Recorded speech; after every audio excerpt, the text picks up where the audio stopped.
Hello, ladies and gentlemen. Barry Chappell coming to you live from Hollywood, California, home of the PrimeTime Shopping Network. Siri messed me up today. Hang on a second. Siri, I'm still mad at you. I didn't get that. Could you try? I'm still mad at you, Siri. I didn't get that. Could you try again? No, you already messed me up today. I found this on the web. Don't I? Yeah. Try and shift blame, don't you, Siri? I didn't get that. Yeah, you know, she. So I drive the same route here from the southern part of LA, near Long Beach, up here. And I tell myself every time, no matter what Siri says, disregard it. Stay on the 110 South. You're going to see something that says Sunset Boulevard, 3.3 miles. Get off there, then you know how to get here. I'm on the 110 North, Jimmy, for 5 minutes. Then Siri comes out with not an alert, a double alert. Double alert. Have you ever had a double alert, Wilson? Siri gave me a double alert. You need to take the 110 east to Santa Monica. And I said, no, I'm going to go straight. She said, you need to take the 110. This is a double alert. Took me an extra 35 minutes. I went through all the little roads of Santa Monica. Ooh, Siri, yeah. So don't listen to Siri. You don't, do you, Patty? I don't. Siri runs the world. Hi, Barry Chappell coming to you live. I have one of the greatest artists here. We got all kinds of stuff. I have some amazing Michael Schofield. Michael John Schofield is 74, I believe. He is one of the greatest American landscape artists. He's been, every award can be given to him, has. He is in the Smithsonian collection. He's in the billion, with a B, $1 billion Arm & Hammer collection. He's in every museum you can think of. I also have two, Sasha Basari here. Sasha Basari wrote me a note, and it took forever to get it translated correctly. I have two of those. I have some amazing Gregory Wilhelmis. Take a look at the one on the easel right now.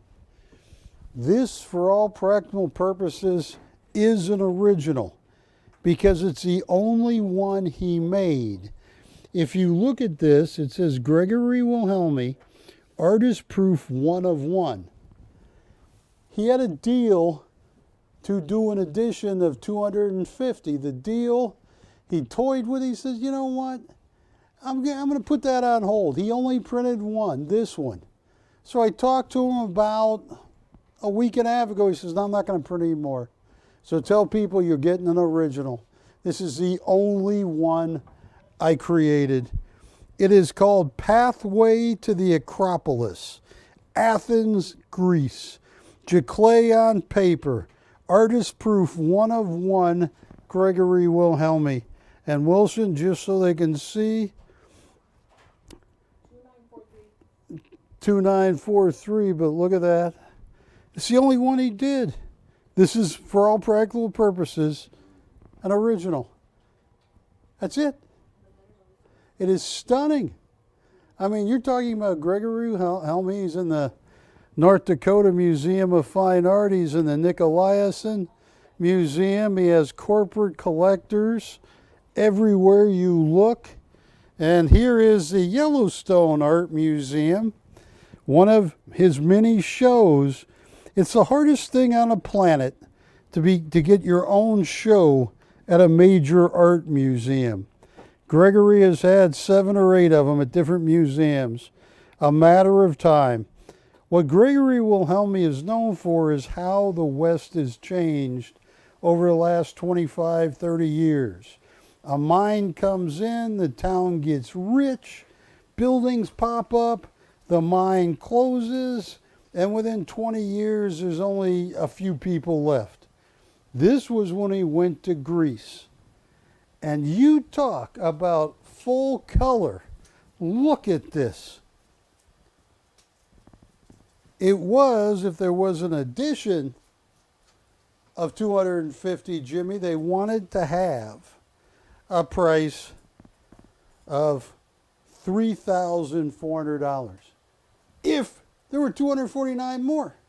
But there's not, Jimmy. This is the only one. The only one. He said he's not going to make any more. And he is an artist.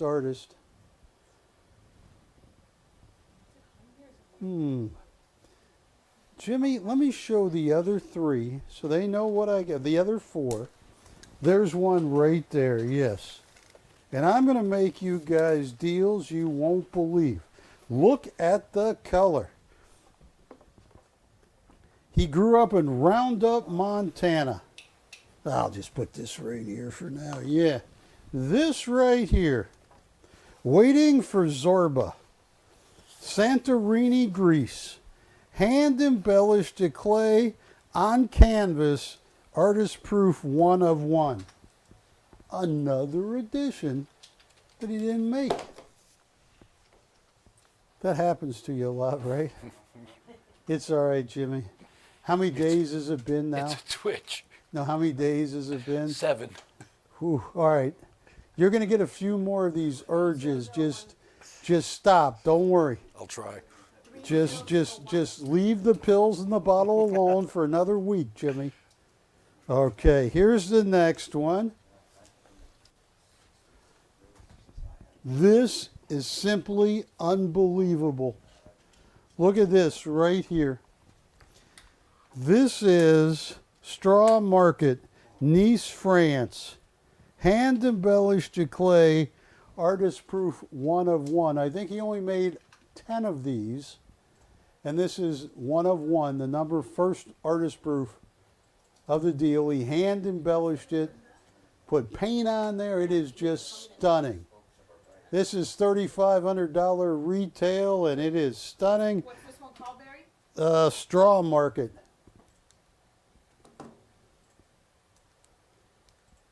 Have you ever been to Straw Market, Patty? No. $29.99. $29.99. You know what they sell at a Straw Market? Straws. What? Oh my God. No, I didn't know. I have no idea. And my favorite Wilhelmy. Oh, I got to. Well, I'm going to sell these, but I'm going to show this one more time because this is the biggest surprise of the last year for me. That one's Straw Market. This is the other one, the previous one. This one right here, Where Evil Dwells. Original oil on panel. Now, Gregory Helmy was born in Roundup, Montana. He has painted huge commissions for Billings, Montana. This was one of them. Gregory's about 6 feet tall, and he's painting pretty much like the Roadrunner comic on the middle of that building. I'm sure drivers drive up there and try and go through it, Jimmy. They go, I'm going to turn to the right, but it's a painting. That's how good he is. This right here is the bar in Billings where Evel Knievel was born and raised, that Evil loved. So he called this painting Where Evil Dwelled, with a D, dwelled, E-D. This is the place that a young Evel Knievel loved to hang out at before he started jumping cars, trucks. 2895. What is this one? 2895. 2895. And this is what he wrote on this. Where evil dwells, the spirit of the native son, Evel Knievel, still dwells and defines the toughness and rugged mining town of Butte, Montana. In some of his auction houses, paintings like this, Jimmy, have gone for $30,000 and $40,000. Have you ever been invited to an auction? I mean, to an art museum? Sure. Yeah, you got to pay $8 at the door. But he is so good. Let me show you, just so you see what I'm talking about. Right here. Just want to show you a few pictures. This is him giving a talk, I believe, at the Nicolaisen Art Museum. The Long Road, the Northern Plains. I mean, you got to be amazing. Here is Gregory Wilhelmi. We sold the original to this, I believe, where he had all these steers. And he is on a lift that's on the side of a building. And he's got it so you think a herd of steers are running right at you. That's what Gregory Wilhelmi can do. So I am going to start with Patty. You picked out, of these three, you picked out, which is your very favorite? These three. Where's the other one? The first one. That one, yeah. This is your favorite? Okay. 'Cause it has the water. That's mine too. Thank you. That's Wilson's too. 20. This is Waiting for Zorba. Now, this is a $3,500 work of art, but it's the only one he did. He had a deal with mini galleries, and with this one, he did the one and said, you know what, I'm going to save this edition for another day, and he only did this one, so it's, for all practical purposes, an original. And it's the only one done, Waiting for Zorba. And here's what I'm going to do. This is so cheap. I'll tell him I'll text him right now. You're talking, oh, this is, what's the item number? It's 3001, that's building over. I didn't even hear that. 3001. This is 3001. Signed and numbered Chappell by any chance? It is a signed and numbered, hand embellished on canvas. Artist proof, 1 of 1, and it's the only one he did. Woo. See that? The only one he did. Making it an original. You sure you didn't beat on your sister? She was telling us tales, man, I'm telling you. Did you hear that one where she said she handcuffed her? You too, huh? Yeah, she handcuffed her to a door and left her there for 9 hours. That's all? Is she going to beat on you tonight after you told me all this? What? It's your fault. It's not, no, it's not my fault if she gets beat up. I'm not going to beat up the operator. It's Jimmy's fault. Jimmy was saying, tell the story, Barry, tell the story. So you need to beat Jimmy up. All right. Get in line. Waiting for Zorba. Matt, now what I'm going to do, I'm going to make this so cheap. You got a $3,500 retail price. This is the only one produced. Watch this. $500 to open, and this is Patty's favorite piece.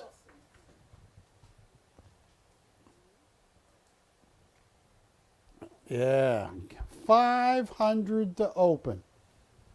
And it is absolutely stunning.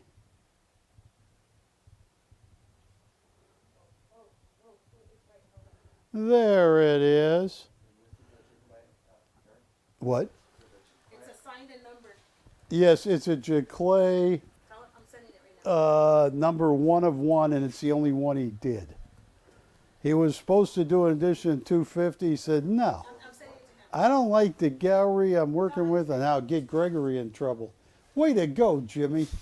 and then, so yes, it's an original retail, $3,500.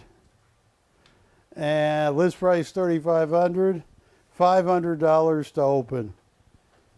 And for a very insignificant amount, we can also frame that for you. And it will look like $1,000,000. It is just beautiful. The only problem is, what are you going to do if you frame it, Jimmy, when Zorba does show up? He's going to say, how am I going to get in the painting? Who is Zorba? Some Greek, wasn't he? Yeah, I would hope so. All right. I'm putting my favorite one up. This is nice, Patty. That one. That is the richest painting. One of one, the only one done. The Straw Market, Nice, France. Hand embellished to clay on canvas, one of one. This is an original because he didn't do one of two, one of three, one of four. It's the only one he did. Look how vivid that is. You ever been to Nice, France, Jimmy? I've been there. Whatever you do, don't take the ferry from Le Havre. Boo. It was a rough sea. Yeah. I think a lot of the passengers didn't think they were going to make it. Was it you? I didn't think it. You know. My ex-wife was on the boat too. And once we calmed her down, the ship was fine. She's running up and down the halls yelling, "Abandoned ship, abandoned!" No, she didn't. Now, folks, this, in my humble opinion, the list was $3,500 if he had done an edition of 250. He only did one. He hand embellished it. That is an original for all practical purpose. A man that has had shows at the Nicolaisen Art Museum, the so many, let's see, which one is this? That's the Nicolaisen Art Museum. Here is, let's see, C.M. Russell Museum. He auctioned pieces off at the C.M. Russell. The Yellowstone Art Museum. His pieces have been auctioned. This list is at least $3,500. Here's what I'm going to do. Do you think there's people watching? Matt, how many people are watching me on the internet? Is it at least 2? All right. And we have DirecTV. Hello, DirecTV. Barry Chappell coming to you live from Hollywood, California. And don't get me going. I love that movie. Wilson doesn't like me mentioning that movie because he thinks it's Steven Spielberg's worst movie. What? Hollywood! When they're 1941, when they're in the submarine. Okay. Did you ever see the movie 1941? No. Oh, it's funny. It's funny. The Japanese want to attack California. It's got Ned Beatty. And who else is in it, if I recall? 1941? Who's in it? John Belushi. John Exactly. Belushi, I was yes. afraid to get it wrong. There, Yes. but huh? 42. 1942, Sorry. 42, yes. Yeah, 1 year. I'll tell you what I'm no, going to this do. was 1941. Folks, this is worth, in my humble opinion, and the only chance you're going to get it right now. Let me think about something, Patty. You have the pulse on this shopping network. All right, hang on, Jimmy. I got to turn my mic off. Maybe you should turn yours off.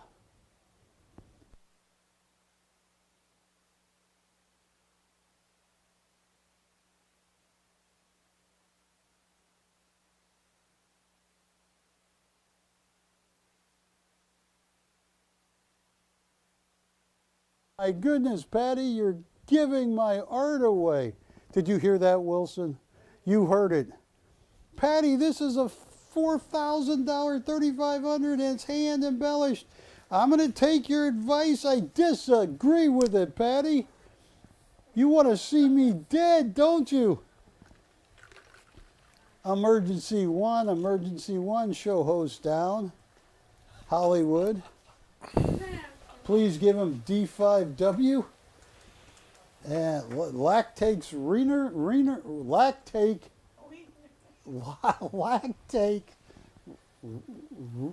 what is it? I don't know. They give me WD-40, so I have no idea. No, lactate. Oh, you know what I'm saying. Transport. They say put them on an IV. Lactate ringers. Oh, yeah? Something like that. Yeah. Gee. Wow. And check the vitals and transport. All right. $100 to open, $100 increments. This is silly. This is stupid. This is Gregory Wilhelmi giving a museum talk right here. And he gives many. To be a museum artist, it's 1 in 1,000, 1 in 10,000. All right, I'm starting at 0, $100 increments. Here's one that sold many, many years ago. Wetland sold best in show $7,000. Right there. Looking for the open of $100. All right, Jimmy, let's see what happens if two people call in at the same time. Let's make sure the phone works. It works. All right, hang on. All right, Patty, it's not that I don't trust you, but 855-574-6778.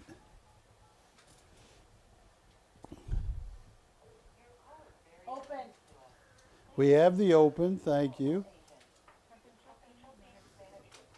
Why zip code? I don't live in this city. What I'm thinking, Verifying, is it? I just was checking the phones. That's all I'm doing. You're talking to me. Sorry. We have a new operator here. She's going, give me your zip code. I'm going, hey, thank you, though. Yes, the phone is working, Jimmy. Phone is, okay, thank you. We must have cut the wrong wires. Folks, you couldn't produce, we're at 100 looking for 2. And this is going to be the last auction. I started 0. $100 going once.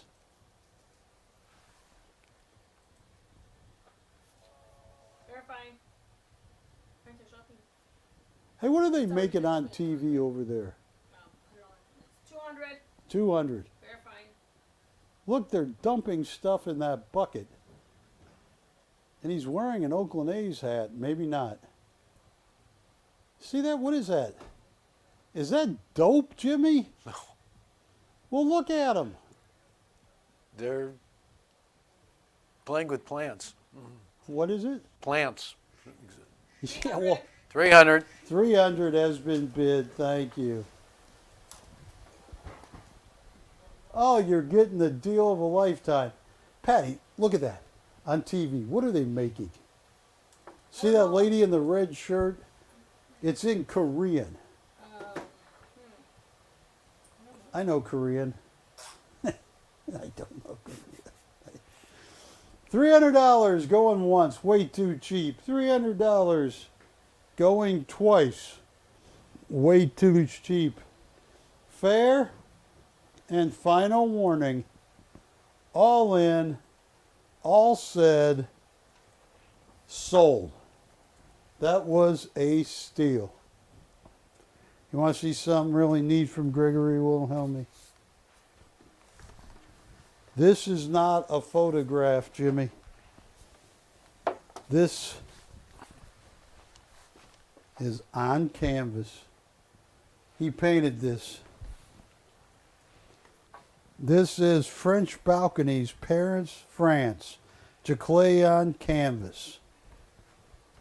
And it's number 1 of only 12. The other 12, they're all gone. They're all gone.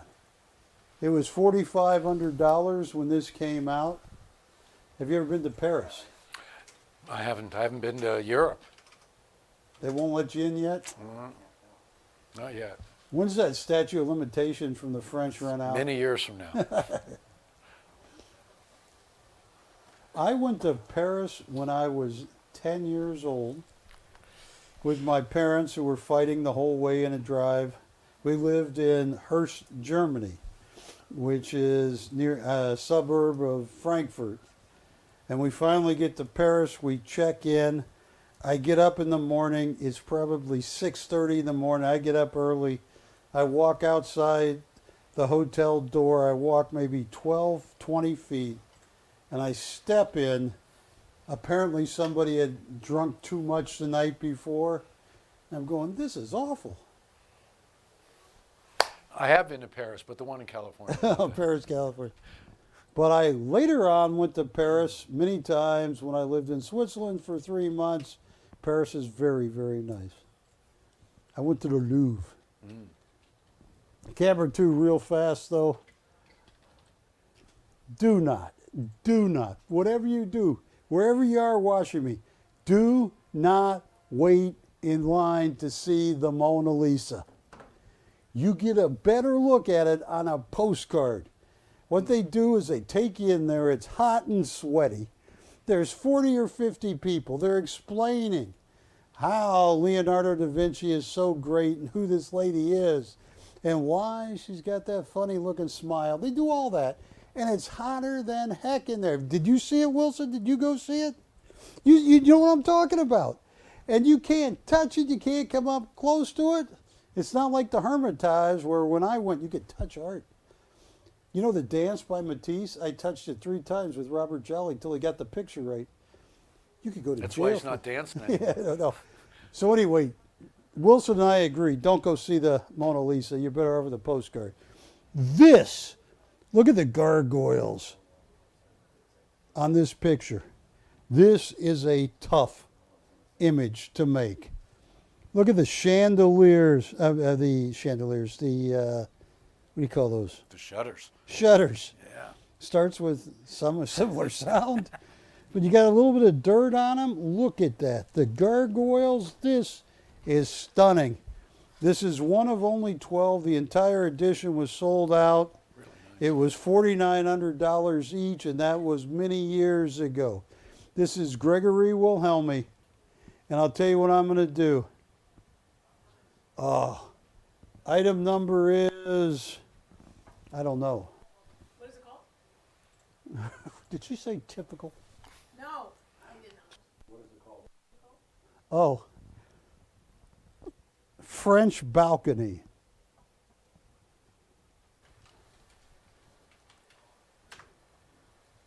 They made fun of me when I took my ex-wife. BC 3000. 000. What's the first numbers? BC. BC. 3000. BC 3000.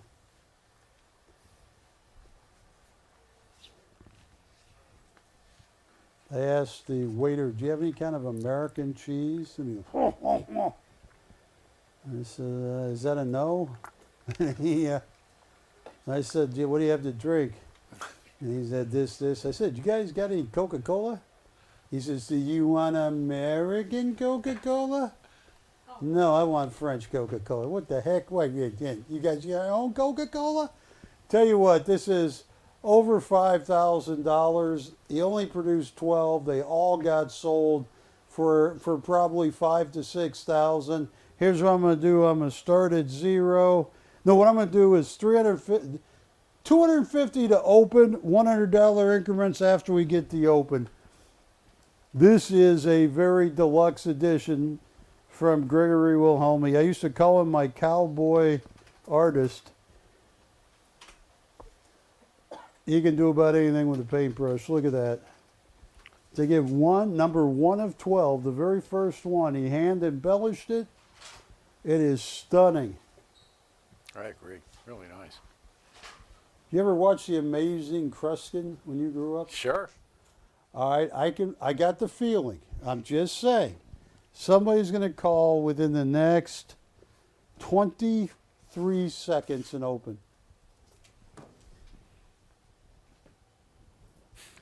Patty, am I registered here? No, I'm joking. No.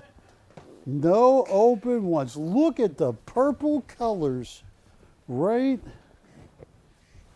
there. Look at that. It glistens. That's how you know you got an artist. Stunning. No open once. No open twice. Fair. And final, no open. I'm going to move that aside. We haven't shown this one yet, have we? All right, artist proof. Pathway to Acropolis. Didn't we show this? We showed it, but it was the opening. All right, I'll tell you what. Pathway to Acropolis. It is a Athens, Greece, Chappell on paper, artist proof, 1 of 1. And that's the only one he did. He didn't finish the edition, he just did 1. As a test, oh, look how bright that is. I'm going to make this so cheap, Patty. $250 to open. It's a $5,000 work of art. And I'm going to make it $250 to open. $29.43. Unless, Wilson, you're in China right now. It's not $29.43, it's $3,492. Everything's backwards on the other side of the world. Jimmy, they are. Have you ever watched TV in China? No, because I haven't been there either.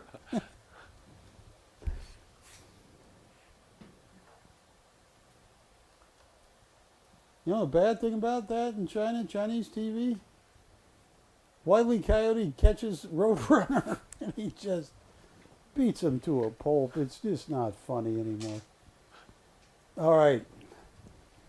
Tell you what, you got a $5,000 work of art. PrimeTime, I'm gonna help you. $250 to open. $100 increments after we get the open. For Pathway to the Acropolis. What's the open? What are you asking? 250. $250 to open. It's 250 open. This is number 1 of 12. They all. Open? We have the open. Thank you. Have you ever seen a blue flower pot like that anywhere, Jimmy? Once or twice, but I have to say the colors are really popping. Really These colors pop out. That's really nice. I can't say that, Jimmy. beautiful. No, I know I can say about the colors, but I can't say what you said after that. One should not. I shouldn't. Did you hear what he said, Wilson? Yes. He said those colors are popping out like I'm on acid. I did. You could relate. You had an acid trip? Did you do it with Jimmy? No. I don't. I've never had any of that. The best stuff I ever had. 250, looking for 350. 250, going once. This is too cheap. 250, going twice. Fair. Final warning. All in, all said. And Pat, if they want to frame it, you know the prices. Sold. They got a deal. I better stop right now. Yeah. Well, you're I'm making gonna a lot show- of friends, I can tell you that. Yeah. Oh. No, I'm going to leave those two. Did that one sell? That one sold? Okay. Those two sold? No, those two. Say what? We'll find out. But this one just did, right? Yes. Yeah. Pathway to the Acropolis. Sold. This is Sasha Bassari. Sasha Bassari is the king of gentle surrealism. Sasha Basari sells at Saatchi Online in London. I went to St. Petersburg and spent 3 weeks with Sasha Basari, Irina Valkova, Mitzi Pavlov. That is Sasha Basari on the roof of the Hermitage. Some people would argue one of the greatest museums ever built. And Sasha Basari is so loved there, he's got keys to go on the roof whenever he wants. Now, here is the Hermitage, that green and white building. That sign in Russia says, on May 27th, 2010, they are holding an auction where all the proceeds go to help the stray animals that run around the Hermitage. Cats, dogs, stuff like that. That's why Sasha was on the roof. Everything you see in St. Petersburg, look what that fresco in the triangle on top of that building. Look at that. It is art on top of art. It's one of the most amazing cities. And Jimmy the Statue of Liberty. Oh no. I have a picture of me smuggling an Apple computer to Sasha, but you can't see it. This was Sasha Basari's cat. And Sasha kept saying, I'd say, hi, kitty cat. And Sasha, very broken English, said, I wouldn't do that. I said, oh, Sasha, cats love me. Look at him, he's purring, Sasha. He says, be careful. I said, what are you going to get that? He's rolling over, he's purring, and all of a sudden he attacked the heck out of me. He just started chewing on my fingers. And Wilson, I look up at Sasha. Sasha goes, I told you. You know? Here's where I think Sasha Basari looks like Brad Pitt. This is where the one picture that I think he looks like Brad Pitt. A little bit? The hair? All right. This is Sasha Basari on, hang on. This is Sasha Basari on Saatchi Online. They're doing a big show for Sasha Basari in London. Saatchi Online sells so many of the great Russian artists. It's a privilege to even be sold by them, let alone to have a show in London. This right here was Saatchi Online, $15,000 for that piece, and that was 14 years ago. I sold that piece, I believe, on the show a long time ago, or the mate to that. Here's Saatchi Online, 13 years ago, $13,000. No. $9,500. Now, Sasha took the time to explain to me what he's trying to show in these pieces. And there were a lot of American galleries. I got comps here for $5,500 10 years ago. Galleries in Florida. But here's what he was trying to show. When you're a little boy or girl, in this case girl, and you go to a park, you remember it for months. It's like the greatest thing that can do. This little girl is at this courtyard at this park, and this little bird flies up and lands. This is, I don't know, is this called Nightbird? No, is this at the park? I believe we have one entitled At the Park.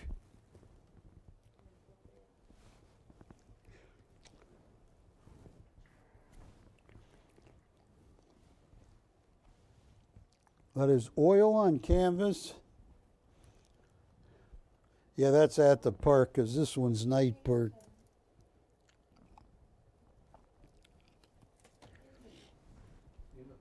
In the park. 2807. Now, what Sasha Bassari does, it's the biggest, best gift I've ever seen in an artist. Wilson, if you come in slowly into that girl's eyes, you're going to recognize something. That girl knows you. You know that girl. It's the most amazing gift I've ever seen. You look at a piece like this, and she knows you. And he is a graduate of the St. Petersburg Academy of Art. He got a master's degree in fine art. You know how, like, Jimmy, to get my master's degree in economics, I had to write a thesis. Sasha had to paint a picture that they're going to review. So what picture do you think he painted? He painted a picture of what a ladybug sees while the ladybug is climbing up a blade of grass from a ladybug's perspective. And look at this. Now this is 25 grand. Sasha Bassari has brokers. So they like him so much. Saatchi Online is going to have a show for him in London. You know what the biggest problem is, though, Jimmy? Sasha Bassari will drive, he'll take a train, he'll take a boat. He will not fly. You cannot get Sasha Bassari on an airplane. He says, I'll drive there, Barry. How? But anyway, he didn't say that. So you're looking at $25,000, $35,000 Sasha Bassari. And I have only two, so keep that in mind because I want to show you the other one. The other one is called Nightbird. And Nightbird has an item number on it. It is 2809.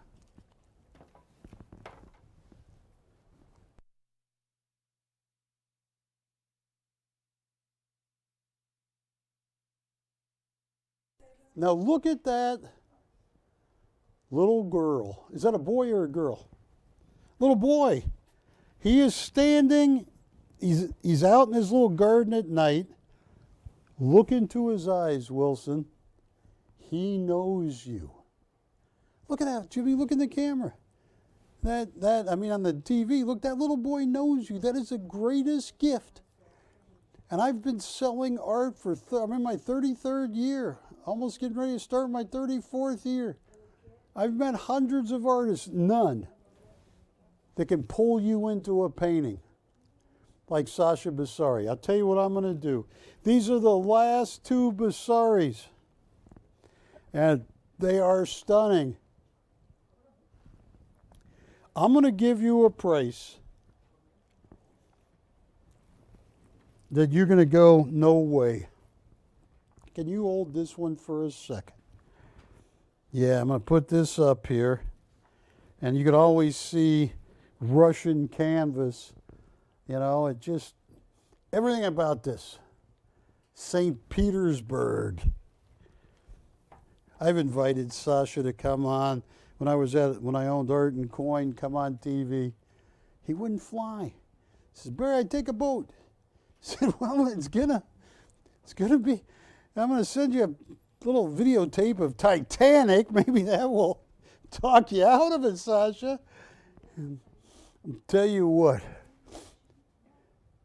He said if I could fly a helicopter. I'm going, Sasha, I can't get the helicopter from St. Petersburg. Yeah. Here's what I can do on this. Signed on the front, signed on the back. Here's what I can do on this right here. Oh, this is $35,000 at Saatchi Online, one of the most important galleries for Russian artists. They're in London, and they're going to have a Bassari show. which is unbelievable. Here's what I'm going to do.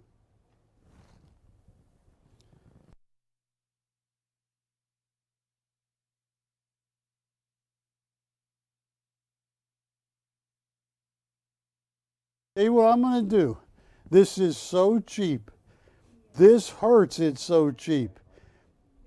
I don't have any more, and the guy's getting ready to do a show at the biggest London gallery on the planet. Here's what I'm going to do. This is too cheap. I hope people appreciate this. $1,500 to open. $200 increments once we get the open. That is a larger Basari. Look into that girl's eyes.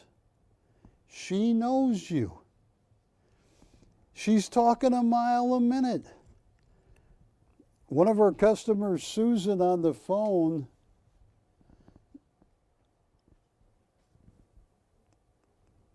one of the customers on the phone told me that these Basaris, that they don't stop talking.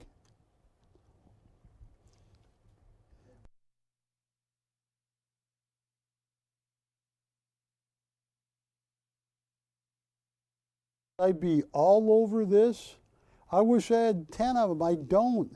He takes we usually show a little docudrama on Sasha that's 10 or 11 minutes. I don't have the time to do it, but I just want to show you. Look at all the galleries. This right here, Saper Gallery in Florida. You know, they sell Basaris. I mean, Sasha Basari. I can't even. What is that letter in Russian? Gorkich, Russia. How many vowels do we have here in English? 26. No, that's letters. How many vowels? Let's see, A, E, I, O, U, and sometimes Y. Yeah, 6. They got 10 vowels in Russian. All right, folks, that was a steal. And let me put the other one up. And on this one right here, I love this one. This is just, look at those eyes. He's talking a mile a minute. 2809. I'm going to make this one $1,200 to open. It's a little smaller. Look at the amazement on that boy's eyes. He will talk to you. You don't believe me now. I didn't believe when I heard about Sasha until I had a couple in my house, and it's like I have one in my office, and it's like the people are talking to you. Nice things. If you don't own a Sasha Basari, this is going to be one of your last chances, because these are the only two I have, and they are absolutely stunning.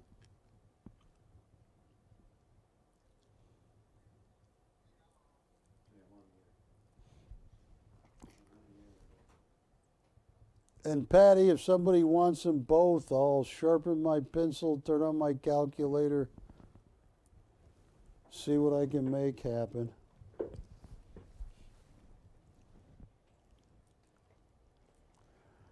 Now, do you see that over there?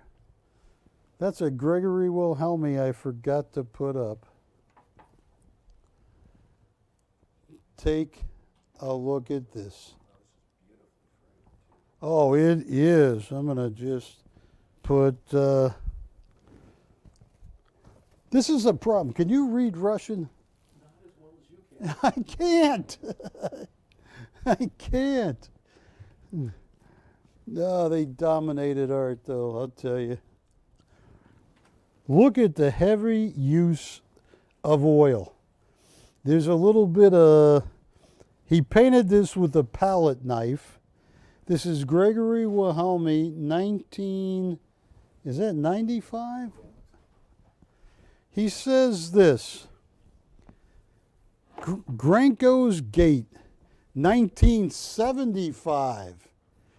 This is one of the oldest Wilhelmis I have. I painted this scene outdoors in the style of Van Gogh. Yeah. I used a palette knife and buttery oil paint. Nick Granco, an Italian immigrant, lived here across the river from us. He raised many goats and chickens.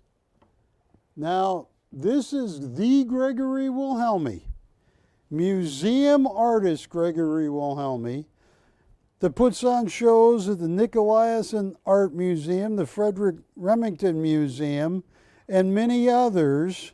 And here is him. Yeah, look at this. See, look. There's a picture of a younger Gregory Wilhelmy on the back of the Nicolaisen Art Museum. See if I raise it up like that, there's their logo. This, 75, so 49 years old, this painting. It's catching up to me. I know. It's like high relief on it, you know, really is amazing. Yeah, Wilson, are you getting that? It's like high relief. Good term. Look at that. Painted with a palette knife. This is really valuable. Now, is there anything in the computer about this one, Patty? Because he was.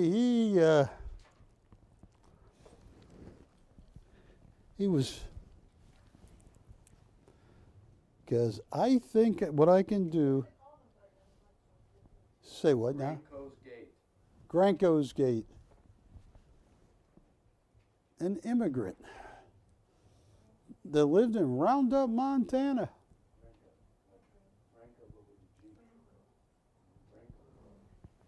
And Granco raised goats and chickens.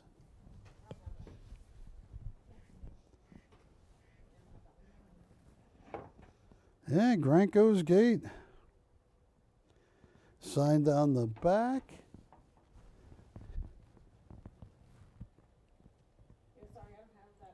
Signed on the front. You don't have it? Okay. Well, let's just enter one. It's oil on canvas.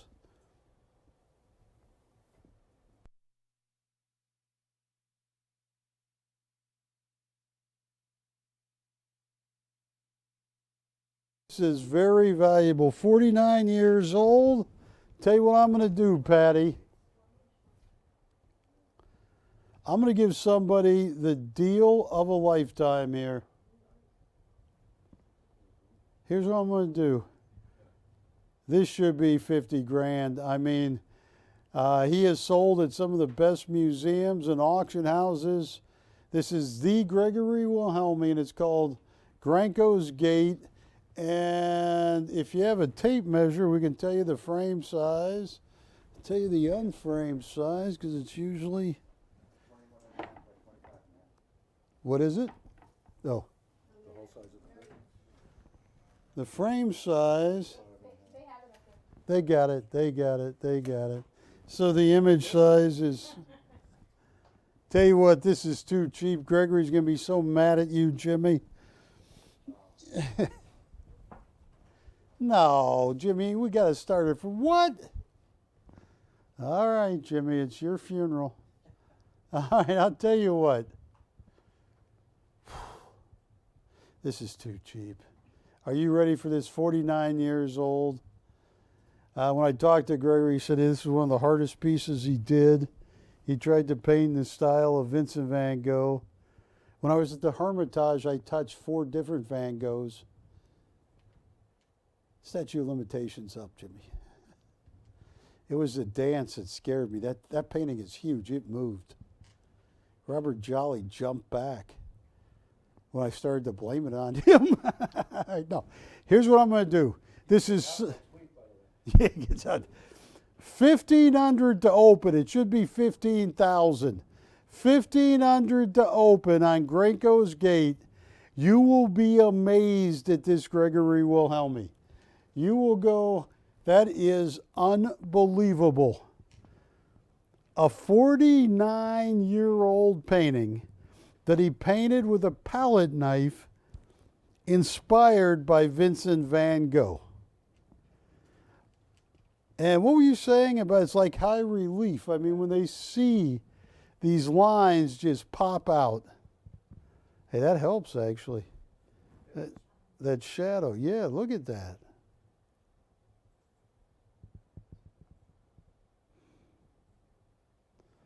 Now we're 5 minutes away from Dish. And what? We're on Direct. Hello, Direct TV. So glad to be back on Direct TV. Jimmy was going to start a competing company, TV Direct. Then they busted you, didn't they? Copyright infringement. All right. All right, where's where evil dwells? Let's put that back up. It could be right there. The quagmire being right on the camera. All right, folks. Camera 2. This is one of my favorite pieces. Gregory Wilhelmi is talking about Evel Knievel because Evel Knievel was from Butte, Montana. If you ever watch the Evel Knievel movie, it stars George Hamilton as Evel Knievel, and they show a lot of the shenanigans he used to do. This was a bar that Evel Knievel hung out at, and look at that, fully aged. And which one are they interested in? I can pull that one back up. Okay. Let's see what we got going on. But anyway, that's where is that a yes or no? No. This is where Evel Knievel, that bar, used to hang out in Butte, Montana. It is absolutely stunning. One curtain drawn back, you can see the lamp in the room. And where evil dwelled, because evil is no longer alive. He did jump the Snake River. He attempted to jump the Snake River Canyon, but his parachute came out early. Look at this, original on panel. The spirit of the native son, Evel Knievel. Tell you what I'm going to do. This is an amazing painting. We had this up for $7,500 because this is legendary by Gregory, and it's just an amazing painting. It's been at many museum shows. Here's what I can do. Oh, this is too cheap. All right, this is too cheap. We had it up for $75,000. It retails for $30,000 because Gregory Wilhelmi is such a famous museum artist. Retail $35,000. Here's what I'm going to do. This is too cheap, Barry, too cheap.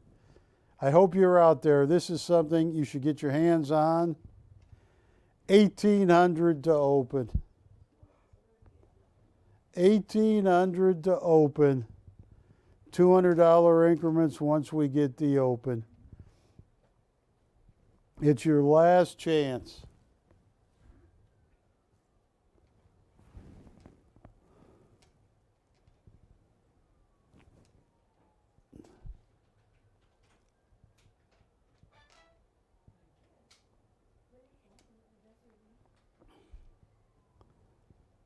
Yeah, we had it up for $7,500. That's just so cheap, it's unbelievable.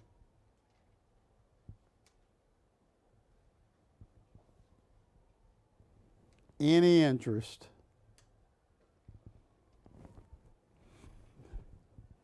It's 7 o'clock. Camera 2. Hello, Dish Network.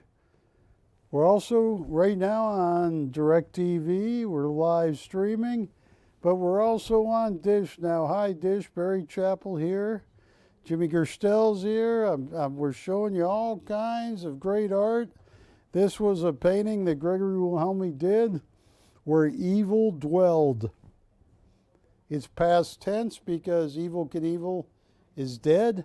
Evel Knievel was born in Butte, Montana, and used to hang out at this place. So I just put this up at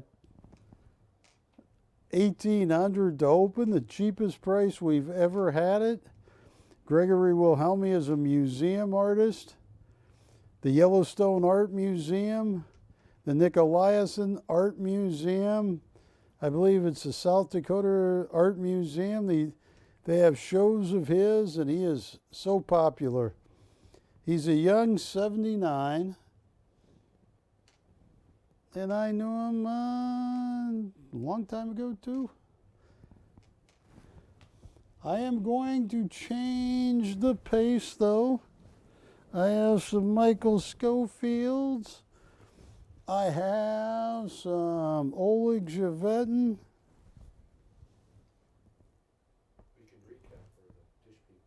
Yeah, Dish People, if you want. I have two Sasha Bassaris. I have some Gregory Wilhelmis, but I want to talk to you.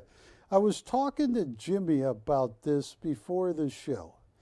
And I mean, because I do joke around a lot, but there's times I'm serious. And I was talking to Jimmy about Rocky II, the movie. And in the movie, the late Burgess Meredith looked at Sylvester Stallone playing Rocky Balboa, and he says, Rocky, like the Bible says, you don't get a second chance. You've been fortunate, you get a second chance. Oleg Javetin is one of the most talented artists I've ever met. I am in my 33rd year. June 21st, I'll start my 34th year of TV. I've met hundreds of artists. I met Leroy Neiman. I've met so many, but the thing is, one of the top 5 artists I ever met is Oleg Javetin. He was born in Uzbekistan. When he was going to elementary school in Uzbekistan, he told Jack and I, he says, look, you might not believe this. The bathroom was an outhouse, and it is cold. 8 months out of the year, there's snow on the ground in Uzbekistan. So if you said to the teacher, I'd like to go to the bathroom, you had to go through several feet of snow, walk to the outhouse. That's why Putin did get so many people like him, because they, enclosed that, they moved it, they built, that's what he was saying. Putin did. Now he has both Russian, he's Uzbekistani born, has a Russian passport, and he passed the test to become a United States. He is a U.S. citizen too. And he's very proud of that. He says, boy, I did not run over some line. I had to learn English. I had to take tests in history. I came here on E4 visa for collector's editions. He's very proud. And I have some Oleg Javetins. And to quote Burgess Meredith, sometimes you don't get a second chance, you are. And I want to show this one painting because I thought this is one of the deals of, well, hang on. I got time. Matthew. Notice how I didn't say Matt. I called him Matthew. Matthew. Oleg II. I want to show you who Oleg Javetin is. I want you to hear Oleg in his own words talking about art and what he tries. He is a Russian Romantic figure. He paints Russian Romanticism. He went to the Surikov, named after Vasily Ivanov Surikov, a great Russian artist who would paint these 30-foot battle scenes. He does something different. He uses geometrical shapes to tell you a story. And to graduate from the Surikov in Moscow, I was told, now this is 2 years ago, but 2 years ago I was told so far only one American has ever graduated from the Surikov in Moscow. It's the most difficult art school on the planet to get into. take a look at Oleg.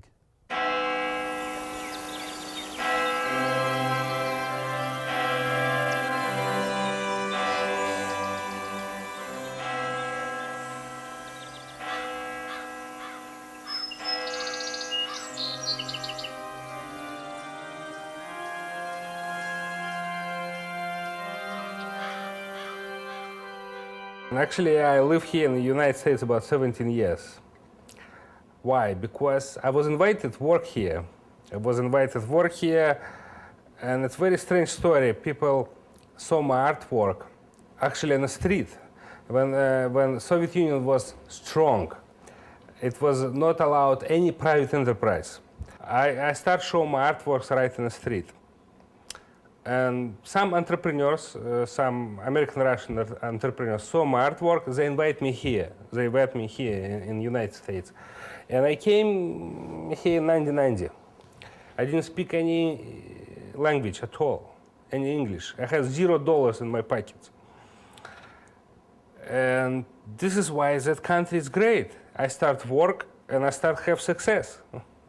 My subject matter very simple. Very simple is I paint mostly romantic paintings. I paint appreciations to the good relationship between people. That's it. Most of my paintings, it's a female and male. And male sometimes give her a letter or a flower. She can read the letter or see the beautiful flower, and she can appreciate his honest suggestions to her. Very simple. Why I like that? I tell you why. Because I don't want to produce any negativity. It's already so much negativity in our world, in the movies, in the paintings too, in the music. I try to work in that areas, but I don't want to do it anymore. I tell you why. How many years I'm gonna live? Maybe another 40 years, maybe 30, no more. After all my life I work in, I wanna keep some paintings, and public gonna keep the paintings in their collection as something positive. So people, when they look, they have to have pleasure from what they look on. They have to have pleasure.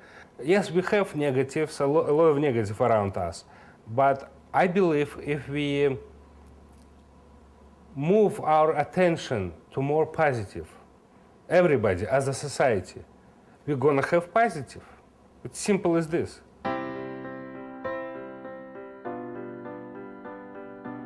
Through the deep psychology, we as a humans, a lot of us don't have a simple one nature. Everybody, even simple workman somewhere in the factory, we all have deep psychological differences even inside us. Each person sometimes can have 2 or 3 faces. It doesn't mean that person liar, or it doesn't mean that person a bad person. No. It's a sophistication of any human being. It's a sophistication of our internal psychological depths. It's multidimensional of any human being.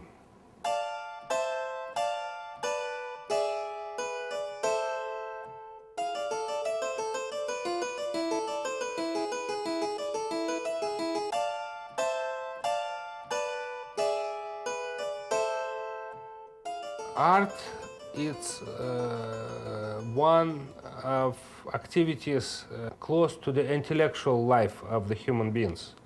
Why it's important? I tell you why it's important. Because we are human beings, we are not animals.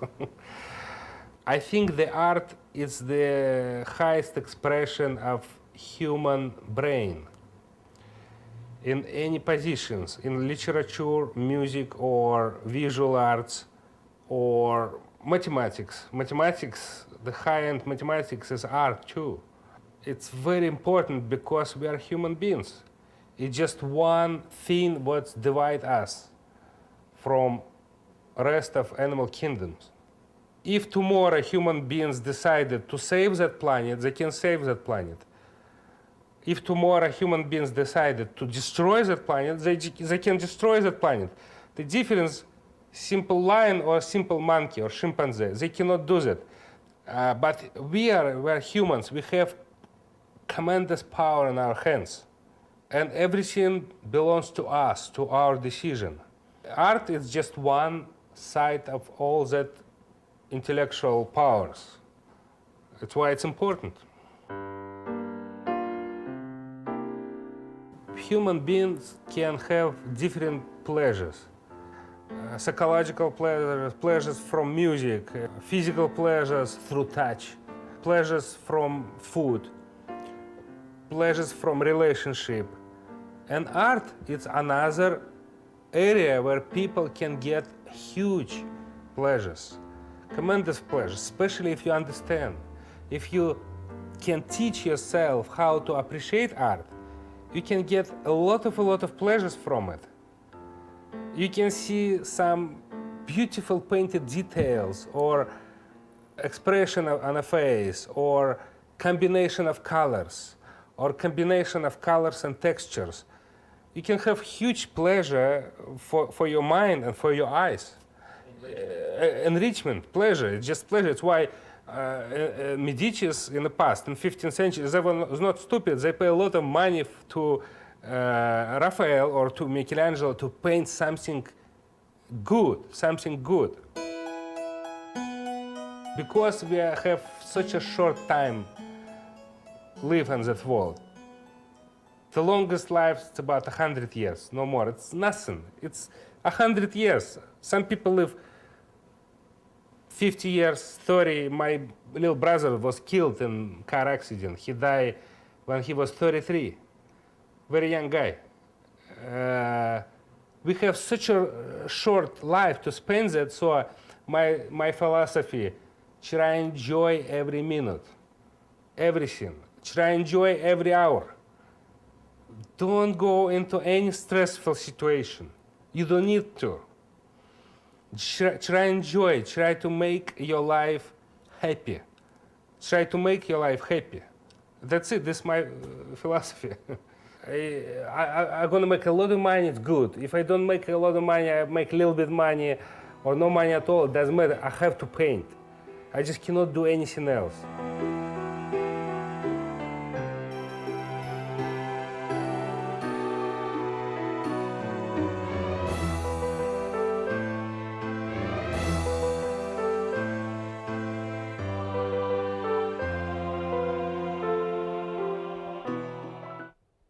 Hi folks, Barry Chappell back with you. I made that on Oleg Zhevetin.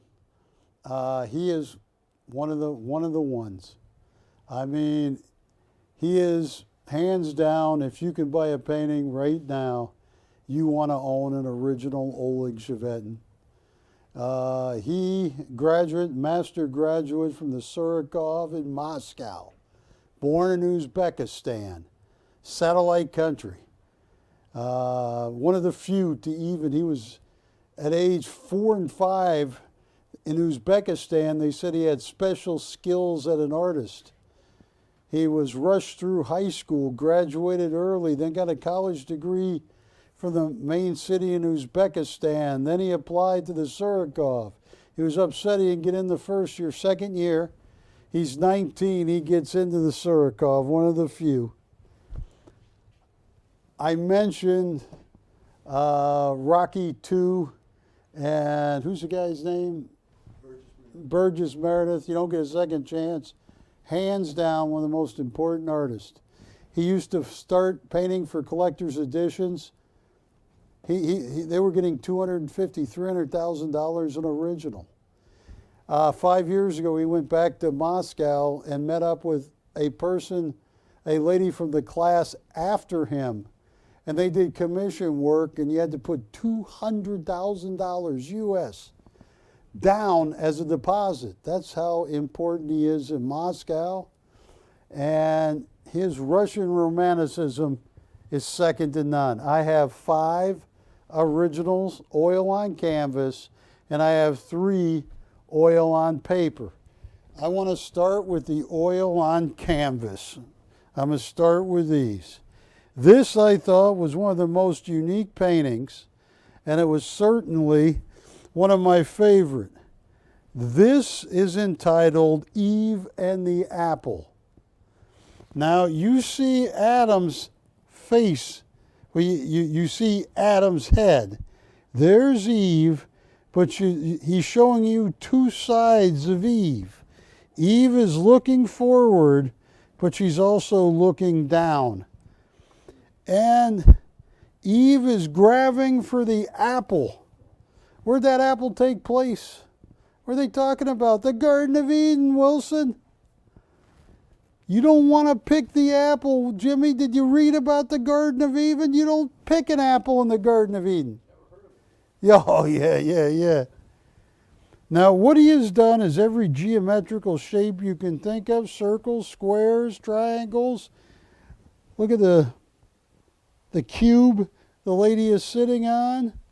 This is entitled Eve and Apple. It's 24 by 18, oil on canvas. Now, if you will just humor me for a few seconds here. This is the first time I met Oleg Shevetin, December 4th, 2006. For a year and a half, Collector's Editions told me he moved to Moscow permanently. He had actually lived 90 miles from me in California, and I visited him. And all those paintings in the back, most of them I bought that day. This is one of the most talented artists I've ever met. Now, here is the college he went to, the Surikov. To date, and it might have changed, only one American has ever graduated from the Surikov. You got to be one of a million to graduate from there. Here was a picture of a class at the Surikov. They're all ages. Here were some of the sold out silk screens that Oleg did for Collector's Editions. They were $300 and $350 in each edition, limited edition Chiclets on canvas. They were $3,500 each, Jimmy. Every one of the editions sold out. And he got $250,000 for an original. This is about 3 months, this is about a year and 3 months ago. Oleg in my apartment, and Ginger likes him. Look at Ginger. That dog's scared of everybody. She wanted to leave with Oleg. Here, Art Brokerage. This was 11 years ago. Oleg Shevetin, untitled, asking price $95,000, retail price $104,000. Once he left Collector's Editions on his own, he sold 10 pieces for over $100,000 each without an agent, just being Oleg. Here is Sailor's Heart, one of my favorite pieces. The lack of eye contact of the girl and the guy, but the heart. That was 2011. Whoever bought it in 2011 put it back on the market in 2013 for $95,000. That's what Oleg's are worth. The customer who bought this next piece sent me a picture of it. This was way back in 2011. It was on Art Brokerage for $68,000.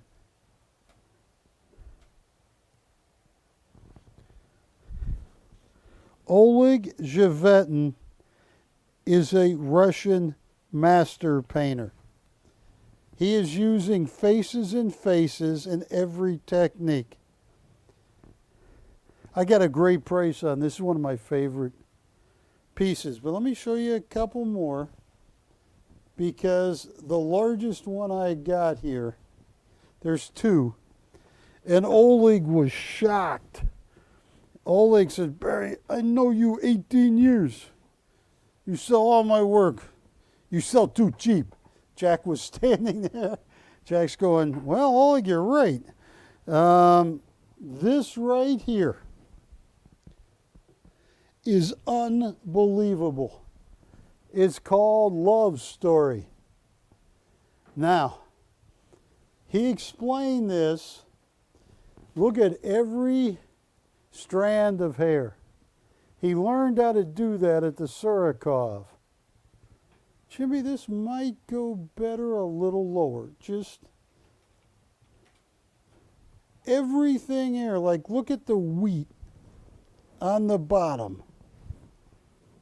This is what you learn to do at the Surikov. That process takes months.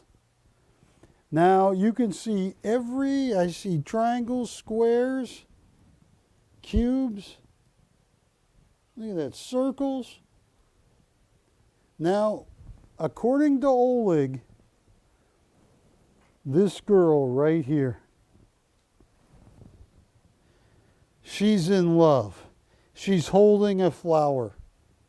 And she's thinking about this guy. But in the back of her mind, she's going, yes, I'm thinking about this guy. But there's another guy I also care a lot about in the past. What should she do, Jimmy? Is she a good lawyer? No, she should call the Russian Dr. Phil. No, I don't know. But look at all of the strands of hair, everything.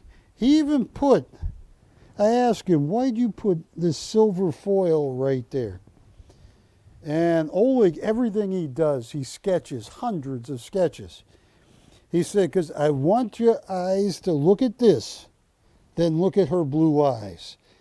I put that there, so you go there, then to the wheat.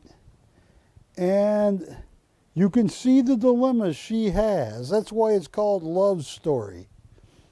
This in Russia, you might not believe me, but used to have agents in Russia, 2948. They won like 115,000 in Russia for this, in Moscow. They love art in Moscow. They love art everywhere in Russia. But this is 2948. I got a very special price. What does it say the retail is? 115,000. It is amazing. 48 by 36. You are going to love this, and I'm going to move this one over, and I'm going to show you one. So I showed you that, and I showed you Adam or Eve and the apple. This is the banjo player. And what Oleg is doing is creating cubism his way. When you look at these different characters, the banjo player, the house in the background, yes, look at that. You see cubes, you see arches, you see, look at the flower. He's looking at her.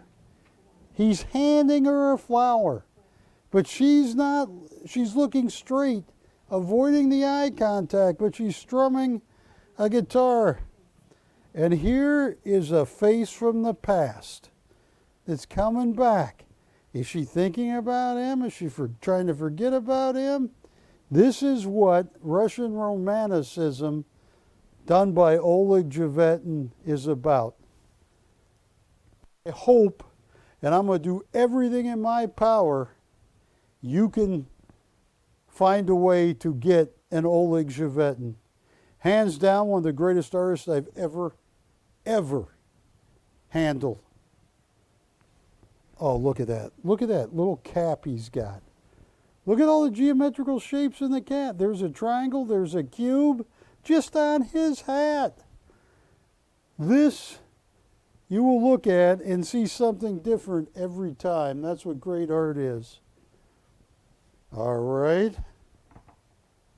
So what we tend to do, now I'm going to put up this one right here. Oh, there's a Gregory will help me. I forgot to show. Here is The Admirer. Now, you got so much going on in this painting right here. Look at that eye. The house. She's looking towards the house. Does this man represent a home, a life? All of this oil on board. Look at that. This is what Oleg Javetin does better than anybody. Master graduate of the Surikov in Moscow. This is 2956, The Admirer. Oil on board.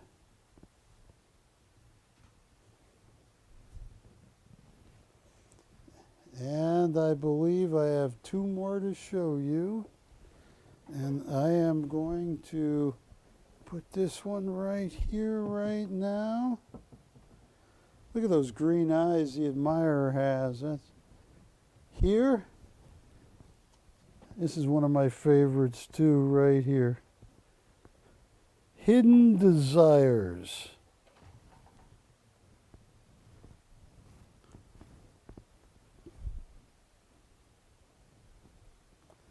This one right here. This lady is looking at this man, but he has his eyes closed. But she's got two faces. Is she confused by him or her that she's not looking back?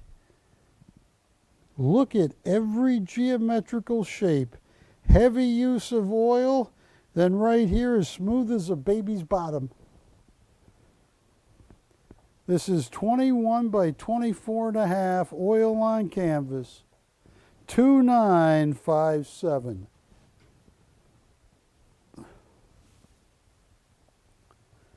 When he was at Collector's Editions, this would have taken their sales force, this is 20-some years ago, 2 weeks, and they would have popped that for $115,000. Because to get a master graduate of the hardest art school on the planet who can tell you a story, that this painting will talk to you. That's what good art does. It's like those Sasha Bassaris. It talks to you. And I have one more to show you on canvas, and then I'll show you the three on paper, and we'll get down to business. This is a very interesting painting. It's called Appreciation. I'm going to leave it like this, Wilson. It is oil on canvas, 48 by 36. You have this farm scene.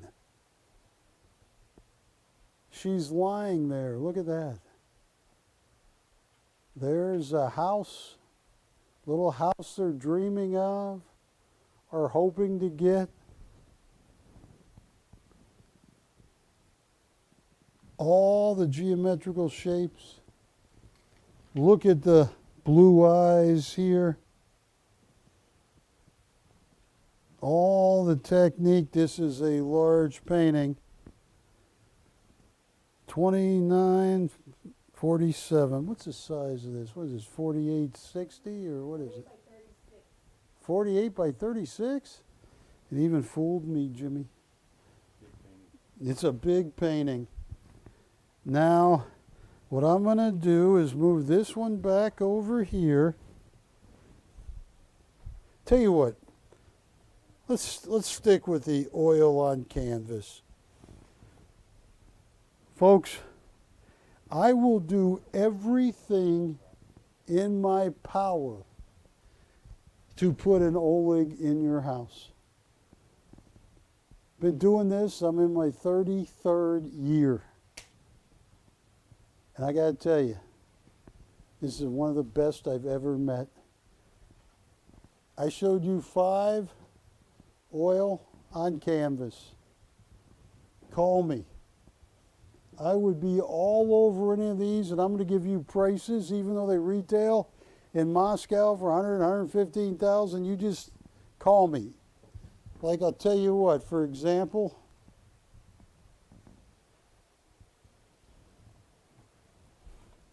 where is Eve and the apple? Right there. It's right there. It's right here. Look at this. That is as good as it gets.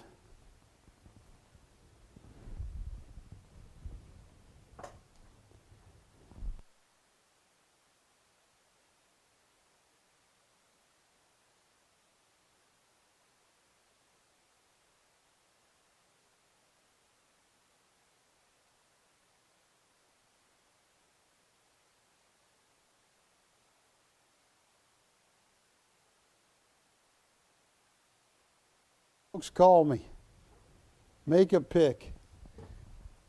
Here, I'm gonna give somebody a deal of a lifetime right now. This must buy right here, Jimmy. This is as good as you'll ever get anywhere on the planet, anytime, called Love Story. Right here. And we're gonna put it like that. Yeah, and I'm gonna take this down. What are you showing the computer on Love Story? But you can't say it like, you got to go, Love Story. When you say love, do you go love or love? She's not answering. When you say the word love, what'd you say? This is Love Story. All right, I frighten people. So what's this in the computer for? All right, watch this. This is one of the largest Olegs I got. He spent so much time explaining this. I got a picture of Oleg, Ashley, and Jack and me, and explaining how important this piece is.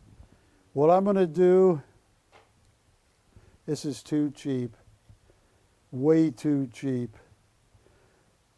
$4,500 to open.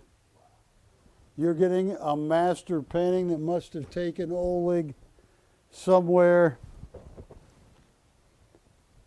months upon months to paint.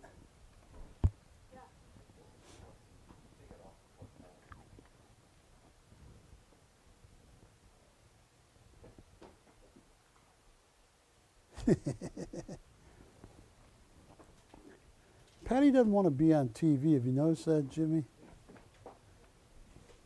Ever since the London. Well, I was thinking more of America's Most Wanted. How about both? Both. 4,500 to open, Matt.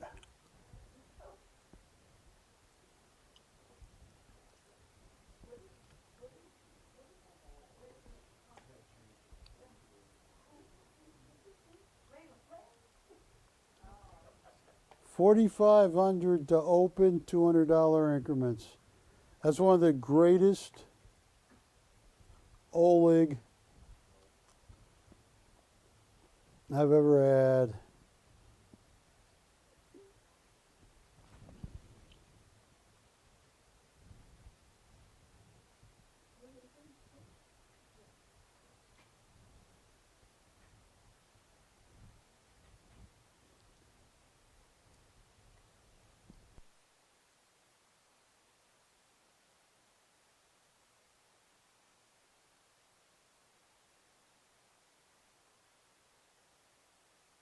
$500. It's not going to be $10,000. It's going to be $4,500 to open. $200 increments.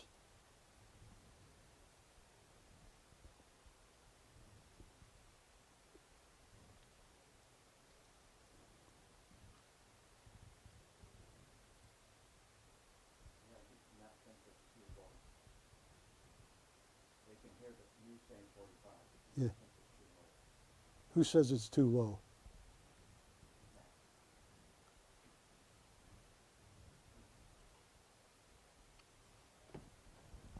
We'll move along then. Maybe somebody else wants to host. All right. That would have been a great deal, Matt. Here. Jimmy, which one's your favorite one? My all-time favorite of the Olegs, I really Yeah. like the Adam and Eve, the Eve's apple. This one? The apple, I love the size, All right. statement, it's timely, it fits anywhere. Well, here, turn on your mic, see what you can do.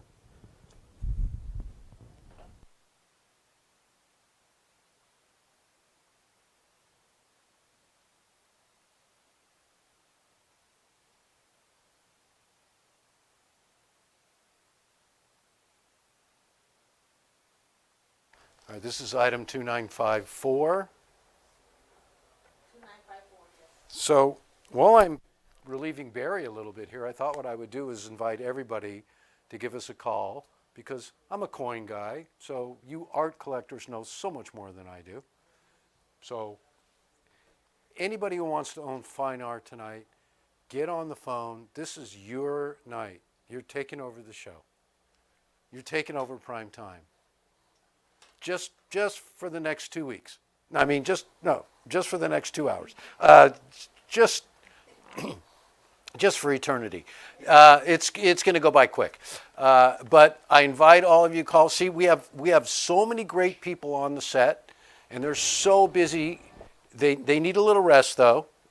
Just take 5, okay? So everybody get online, give us a call. We're all here to help. 2954.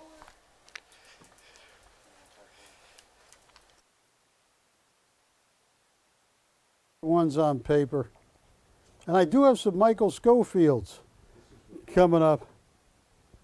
This is 2959. Oleg on paper. And once you frame it up, big mat, it's going to look fantastic. 2959. Did I get that right? I think I might 2959. have got that wrong.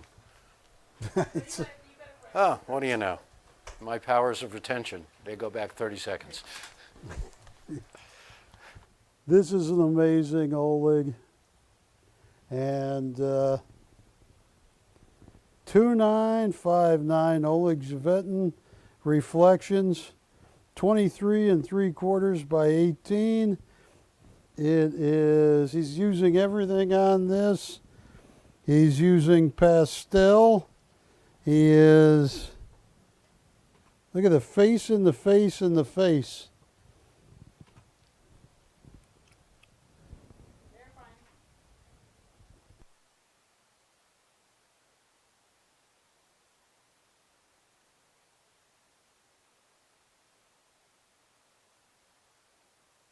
All right, we are verifying. Which one are they interested in?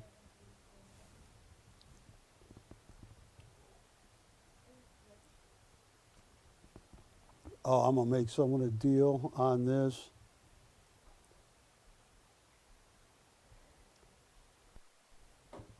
On this one. And boy, you put this in a great frame. That is beautiful. 2,500 to open. 2,500 to open on this, Jimmy. Oleg Zvetin, that's all you need to know. Master graduate of the Surikov. What do you want for even apple? I'll tell you what. I'm going to even the apple right there. This is something so amazing. I'm going to walk over here and talk with you, Patty. Jimmy, show Eve. And that's the Garden of Eden, Jimmy.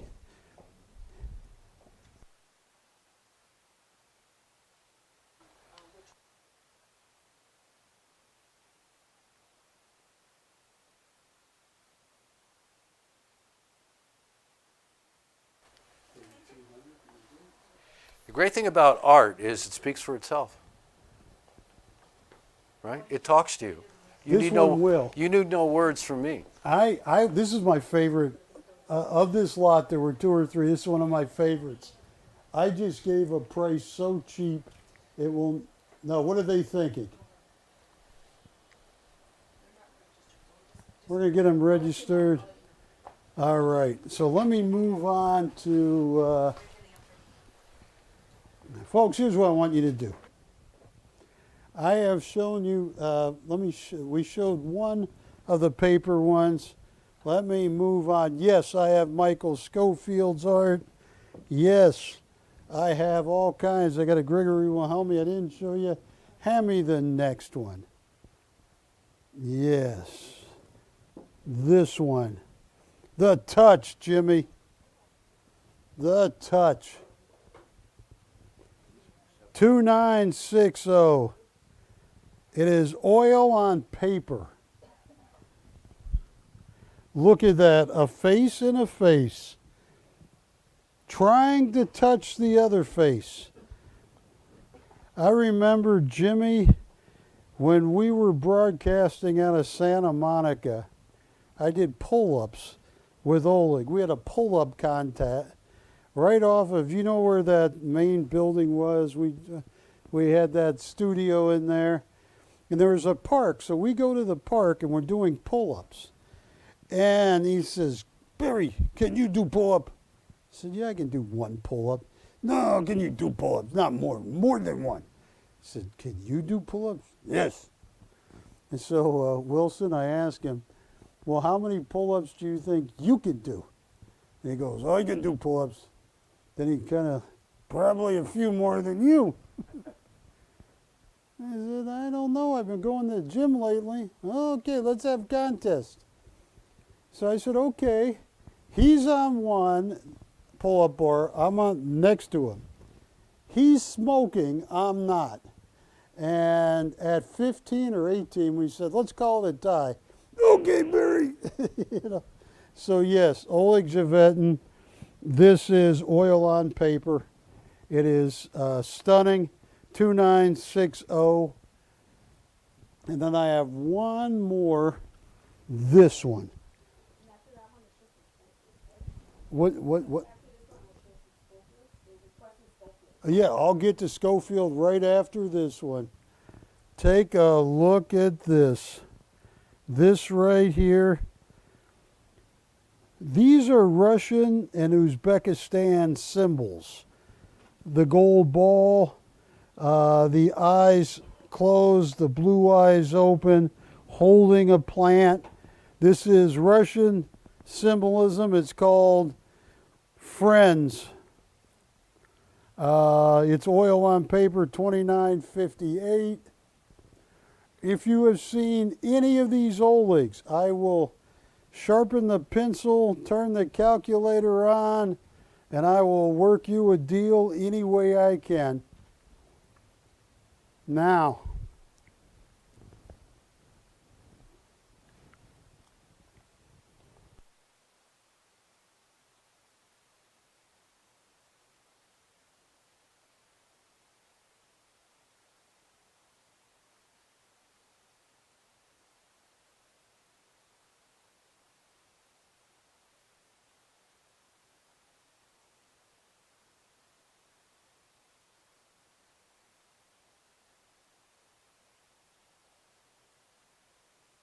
we're finishing up on Oleg. I know it's real short. Let's play Michael Schofield's docudrama. Michael Schofield is an amazing guy. The most important thing to remember, besides some of the techniques of that they give other painters credit for, Michael invented, like the painting the backs of trees blue and stuff like that, but he is in the billion, with a B, $1 billion Arm & Hammer collection.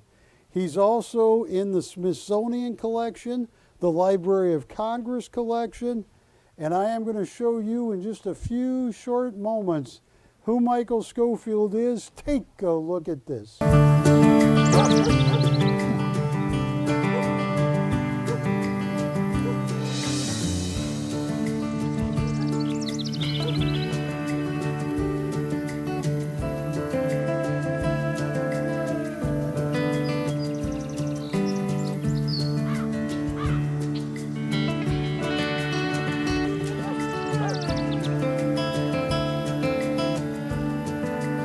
I'm Michael Schofield.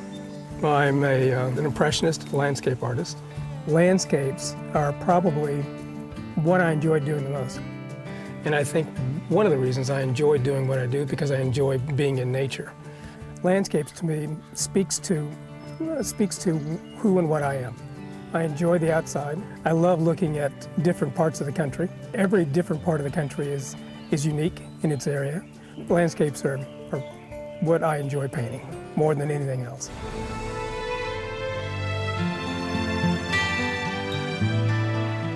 When I'm looking at a landscape, the first thing I do is to see the depth of the piece and how I'm going to create the depth. How am I going to create the foreground and the middle ground and the background? And what it is that I'm going to have to do in order to jump over the hurdles it's going to take in order to get that particular scene on canvas. Do I frame it right to left? Do I move these trees here? Do I bring a brook through the center of the piece? Do I bring it from left to right? You know, what's intriguing about this particular scene? Taking out all of the small details that don't make any sense and just getting the essence of the piece. That's what I do. That's what I envision when I first see the landscape. I think an artist's job is to interpret what the creator has laid out for us. We're just basically taking snapshots of that, putting in our own interpretation of it, our own feelings, our own emotion, and then presenting that to the viewers or to the public. That's art to me. So it really is just it's a statement of what we are and who we are, and it's translated through, in my case, landscapes.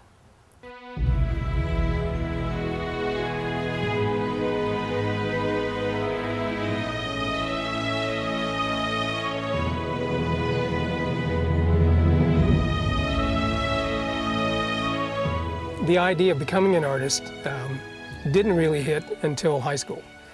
And it was one of those rainy days when the music instructor was filling in for the English teacher that couldn't make it to school. So he whipped out his watercolor palette and paints and a piece of watercolor paper and did a demonstration right in the class. That was his way of filling in for the teacher.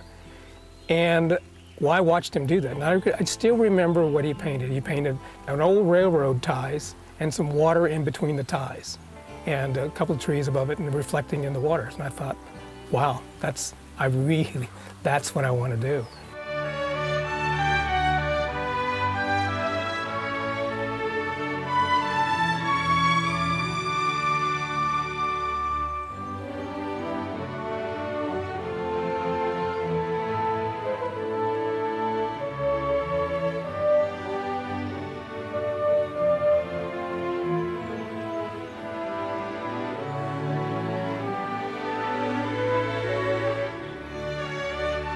Your life changes quickly, you know, and the direction changes quickly.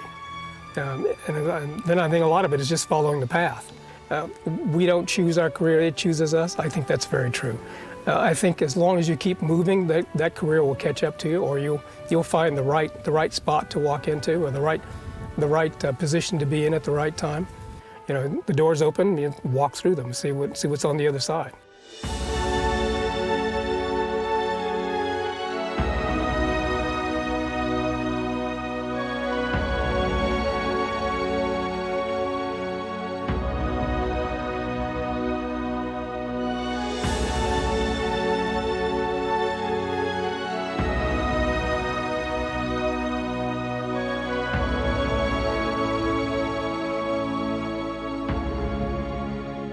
I did a couple of one-man shows down in Florida. I think probably one of the more interesting ones was what I did in Cleveland, a real wet, cold, snowy night. I really didn't think that I would have anybody show up for the show because it was so cold and miserable. We ended up having 1,100 people show up for the event. We sold almost everything in the entire show, and the party didn't stop until about 1, 2 o'clock in the morning. And those were fun. We had a lot of people show up in those days, all throughout Tennessee, Alabama, Mississippi, Georgia. I did that for probably 10 years. There was a lot of shows.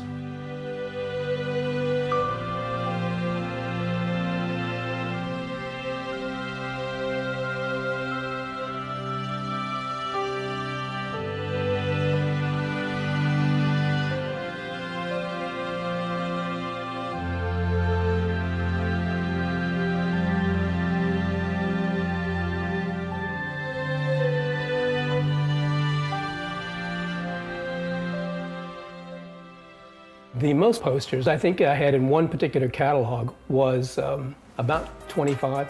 Back in the 90s, I think there was a few catalog companies that had 10 or 15, but I think Editions Limited had up to about 25 pieces. Interestingly enough, some of the pieces are still in catalogs dating back into the early 90s. And then you start to realize that, you know, all the millions of posters you're selling happen to find their way in front of the public. And I think that's when you start to realize that you're actually fairly famous in this game.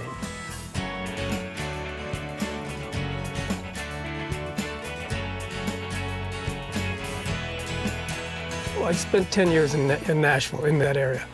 And I think a lot of the subject matter that I paint today comes out of that era and out of that area. Tennessee and Kentucky and Alabama, Mississippi, and even upstate New York. I love that area up there. You know, big pines, the big beech trees, the big birches. I think a lot of that that I do today is reminiscent of those areas and of that subject matter. I paint in California quite a bit too, like today. Those areas I think are what I enjoy painting the most.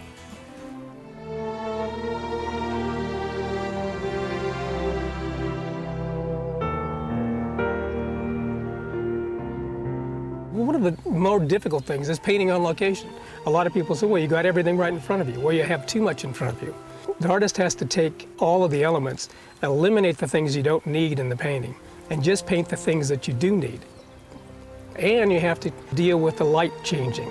It changes rapidly. You're painting the shadows on one tree and all of a sudden they're not there anymore. So you have to take a mental snapshot of the area that you're looking at and then paint that, because it's going to change 5 minutes from now.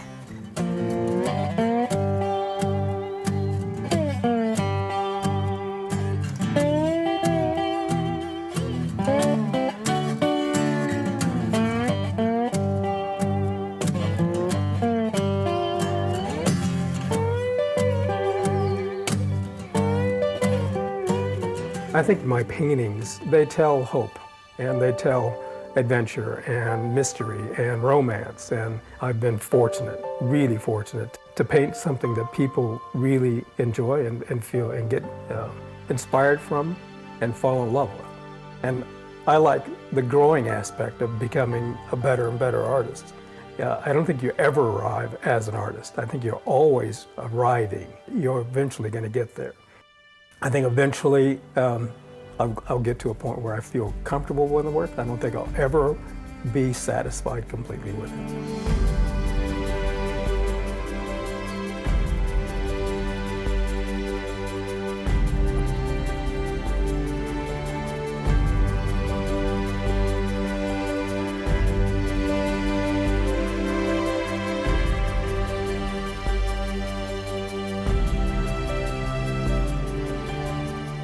I like the idea that somebody can see one of my paintings and see a part of nature that they've been in, a place that they're familiar with, a scene that they know from childhood or some time in a vacation, something like that. That's when I feel like what I do actually rings home. That's important to me. They can actually relate to the landscape. So communication between the painter and the viewer is what's important.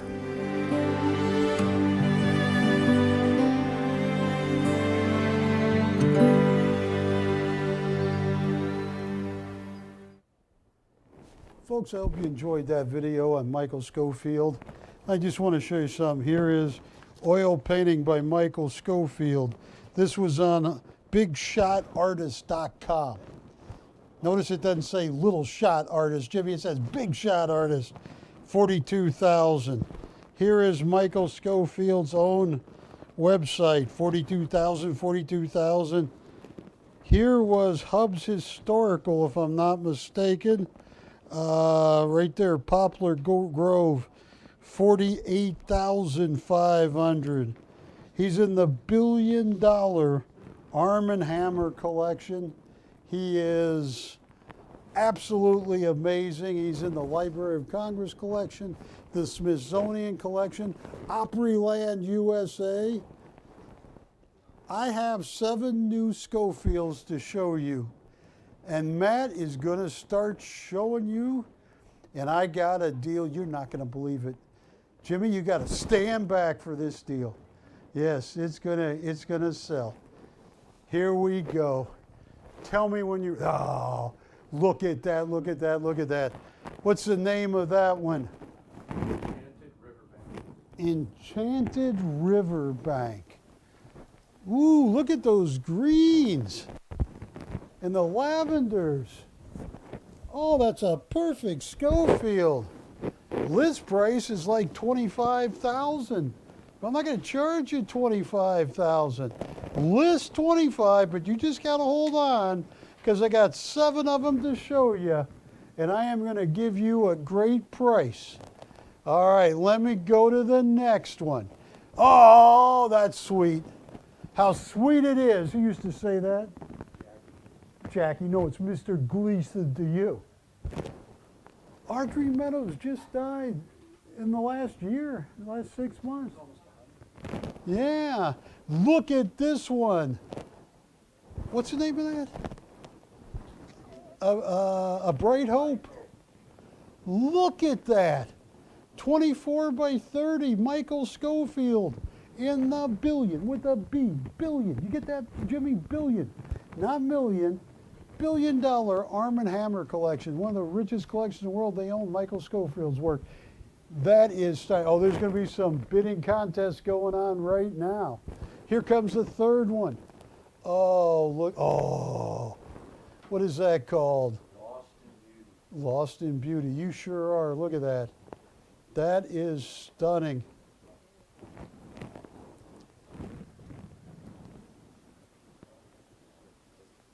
I'm going to use that line on my, hey, if I ever get a future girlfriend, Jimmy, I'm going to say I'm just lost in beauty.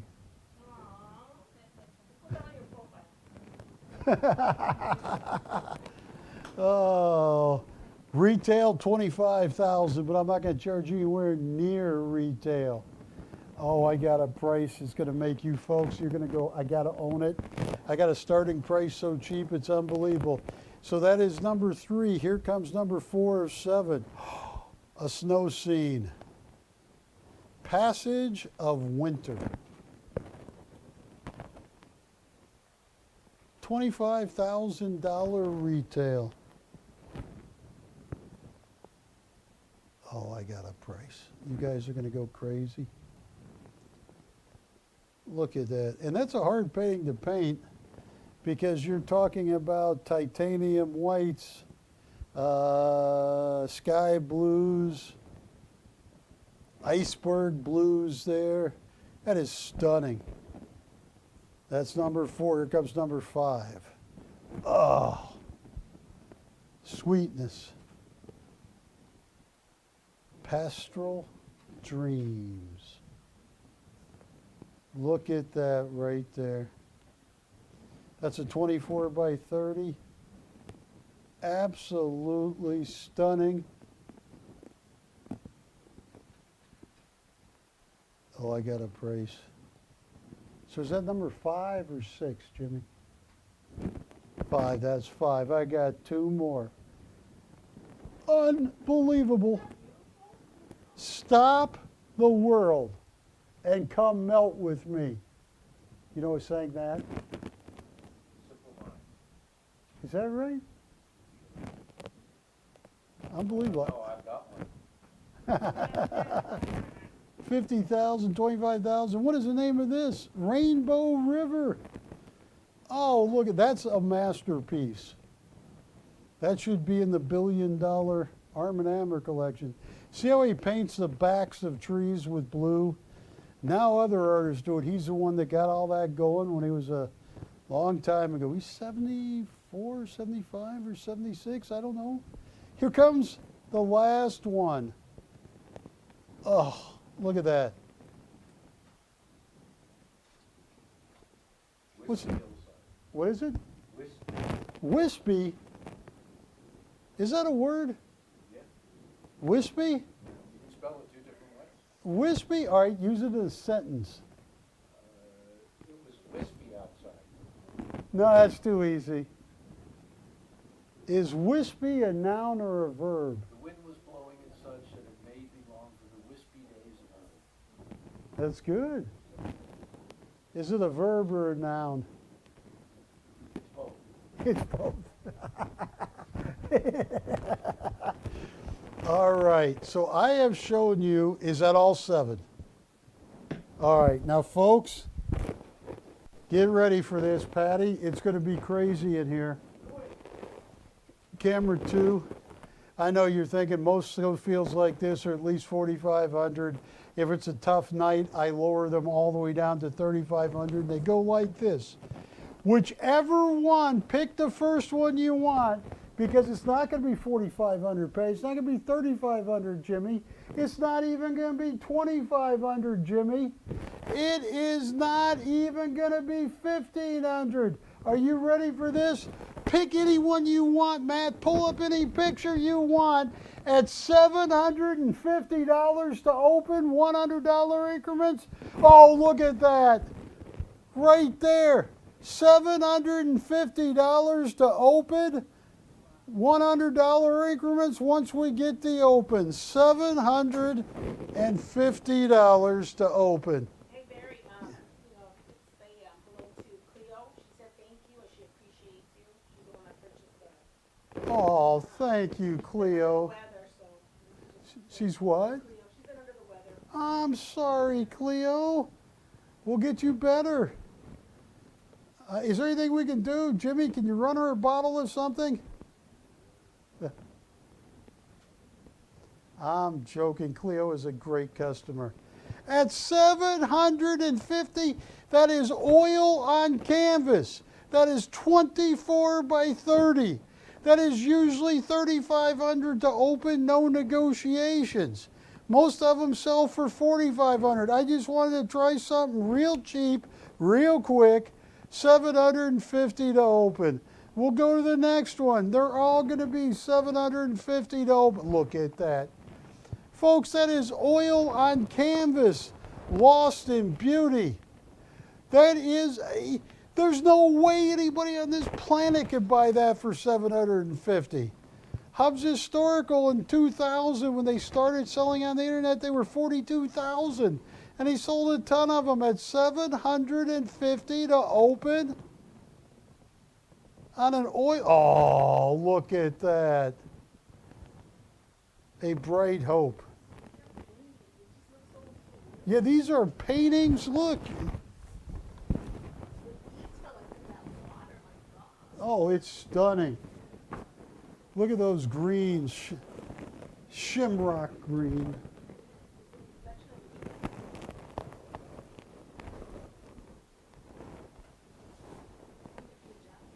And folks, just so you get an idea, this painting here is smaller, the one I just put on the easel.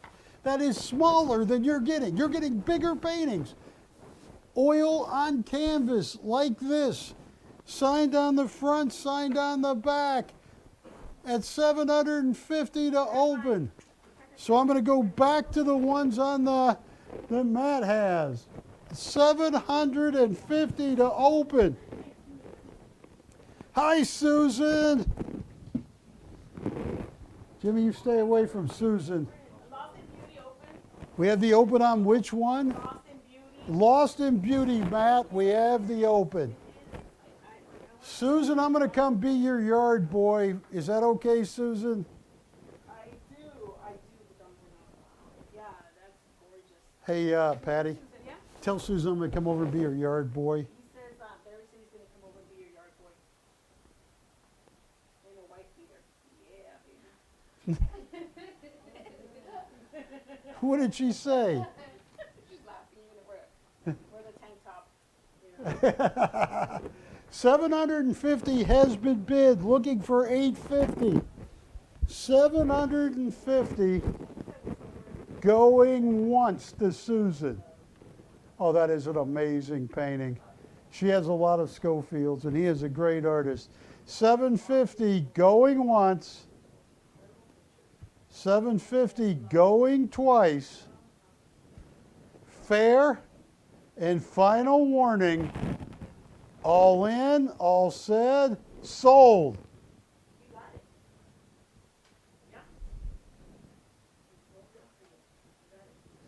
Thank you. That is sold. Let's move on to the next one. Matt, what's the next one you got a picture of? There is someone that's interested in all of the others. Six remaining. Yes, sir. 6 remaining. Someone is interested in all. Somebody wants to make an offer on all 6? All right. Well, I'll tell you what, Jimmy, while I go handle that, can you do me a favor?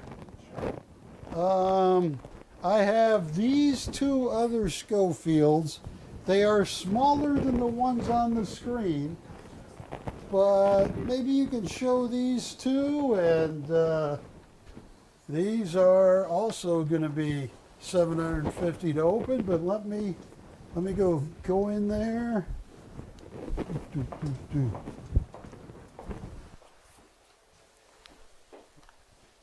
Okay, my mic is on. While that, while Barry's working a deal, we have 2 remaining Schofields. And this could be the only 2 remaining for the night, or very close to what's remaining for the night. So for those interested in Schofield, you got to get on. Give us a call. Wilson, I'm going to put this one down here and rotate them. Each one is $750 to open. What were the bidding increments? They were, Let me just make sure I got them right. $100. $100 to advance the bid, $750 to open.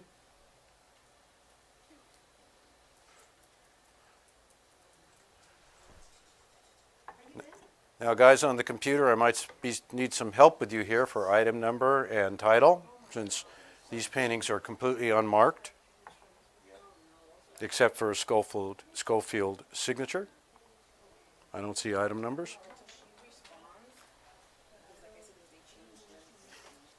But I will amaze you with my amazing talents at rotation.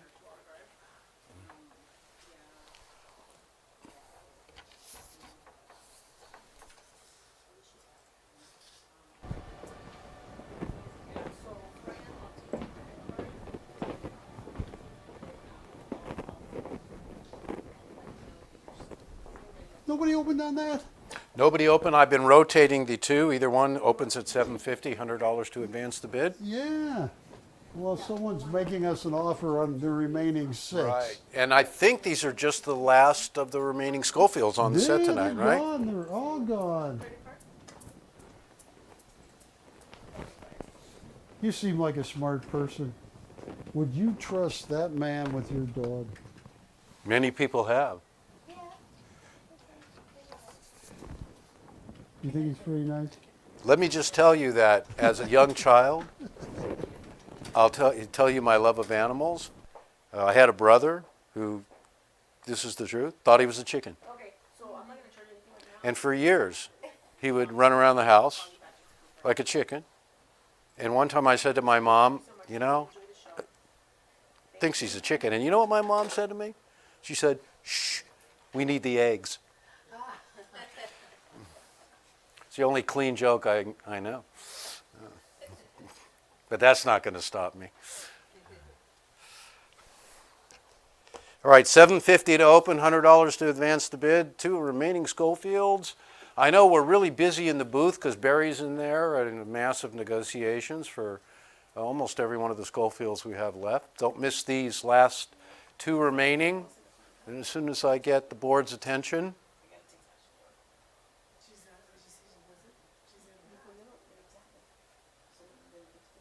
yes, Patty, you say so much with just a gesture. There it is. You're ambidextrous, even if you're only using one finger. You had a dog when you were a kid. Many. Well, What was the name of your dog? my first dog's name was Samson. Okay. And the next dog's name was Caesar. There's a little theme going here, right? Yes. Right. We'd have toga parties. They were amazing. We also, Okay. All right. All the other Except for 6. these remaining 2. We have these 2. And folks, I want to thank you, fill you give you the information. The other 6 all sold. So thank the nice people or family or whoever bought the other 6. I have these 2 Schofields left at $7.50 to open. And what I forgot to show you tonight is this. Oh, you got the open on this or no? No, what's the item number? We're trying to figure out the item number. The item number on this is, I don't know.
Yes, my mic was off, but telekinesis.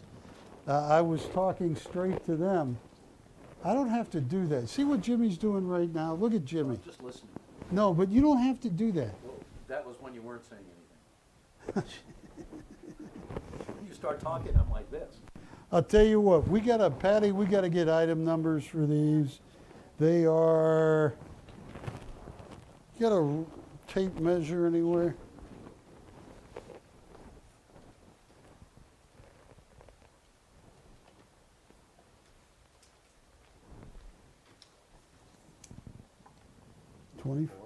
By 18 or 24 by 18, and that's going to be 24 by 18 too.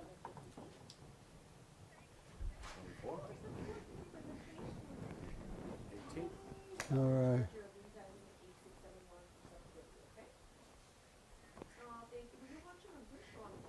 My wife ran off with my best friend and my dog, and I miss him. The dog. I'm joking. I miss my dog terribly. So, folks, these are, what was the size of these, Jimmy? 24 by 18. 24 by 18. We got to get them in the system, but I'll tell you what. Pick which one you want. I'm going to make these so cheap. Last 2 I got. Why don't you just buy them? $625, you own them. I got 2 right here. $625. Matt's great with figuring out a name. Did you ever, hey, Kreskin's still alive. You know that, don't you? Really? Yes. The amazing Kreskin. Is he still amazing? Yeah, I don't know. All right, well, I would name this one. See, that's autumn. And there's some, is that a creek? Is that a small creek? But there's purple in the background. There's an ending point to the painting. I would call it Autumn's Runoff. I'll go with that. What was that little girl that got lost in the woods going to her grandfather's house? Little Red. Little- Forget her. So this I would call, stop me. Stop me! All right, no, this is, hey, this is a hard painting to paint. You got so many different shades of blue. I would call this Autumn's First Snow.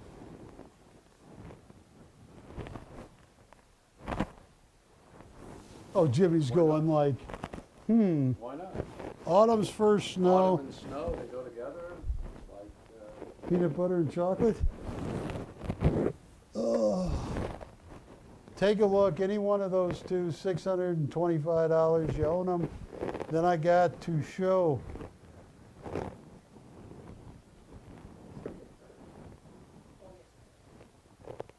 I gotta sell one more Oleg.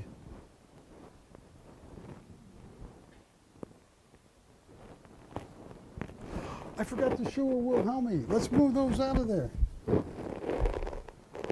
We showed Wilhelm. Hey Matt, did we already show Wilhelmi 1 or 2? We did? No. Take a look at this. This is called Morning Mist.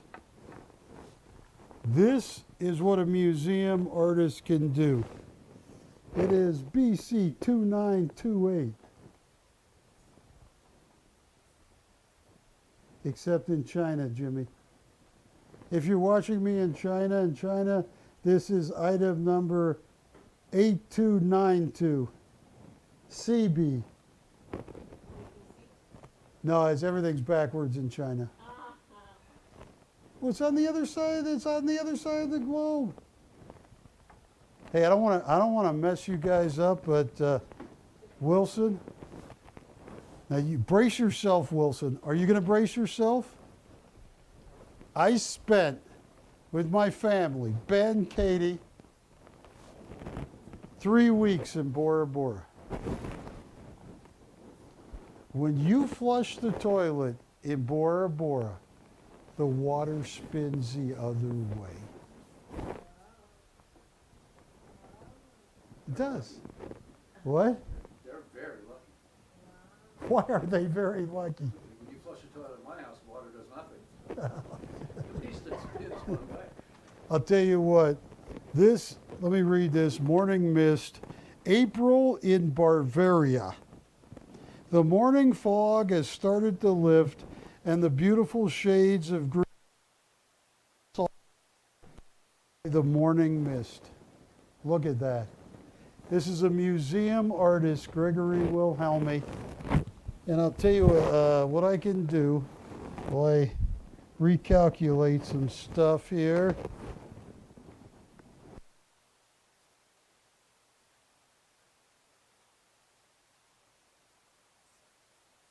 Look at that morning mist. Look how green that is. What about 1?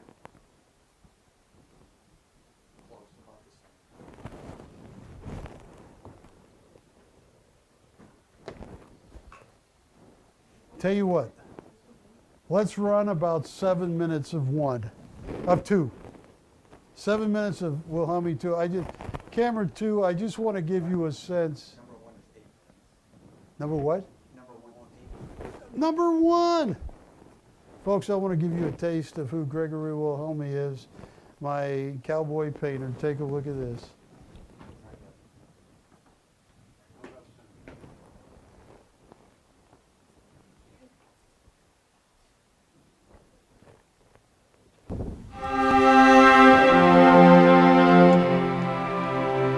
I spent a lot of my life judging my success or failure by how impressed other people were with my work. And I know that in the latter part of my life now, I'm trying to impress myself. And I get there every once in a while. I'll get something that I think is special. And you realize that it's not so important what other people think. The saying says you spent the first 20 years of your life worrying about what other people think of you. And you spend the next 20 years of your life not worrying about what other people think about you. And then the next 20 years of your life, you realize that nobody was thinking of you anyway. So.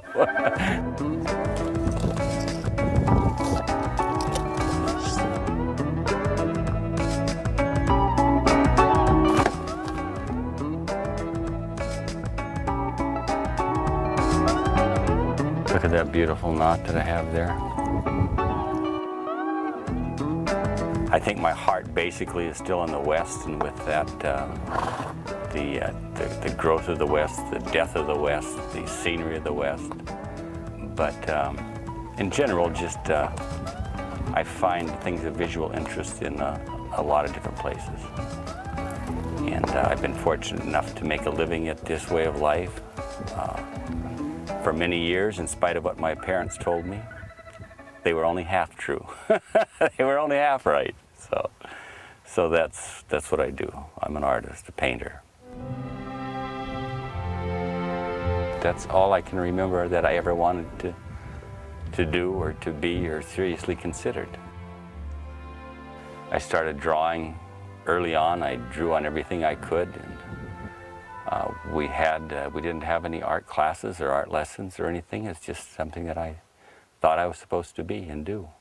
And I tell the story of my folks owned a dance hall and a bar in a little town of Roundup, and I tell the story about my father hiring this itinerant artist that came through. He hired him to paint some murals, and I was about 6 or 7 years old, and I remember sitting in that dance hall and watching him paint these murals of the mountains and the streams and the deer and the elk and the cabins and they were, you know, I don't know how hokey they really were, but I was just fascinated by this man and what he could do. And my father worked in construction, and they wanted to be supportive of what I was going to be, but it just wasn't in their vocabulary. They just didn't quite understand. And when I look back on it, I understand now why they tried to steer me in a different direction, but it didn't work. Yeah, so when I got out of high school, I started studying art in whatever colleges I went to. I finally graduated from the University of Denver.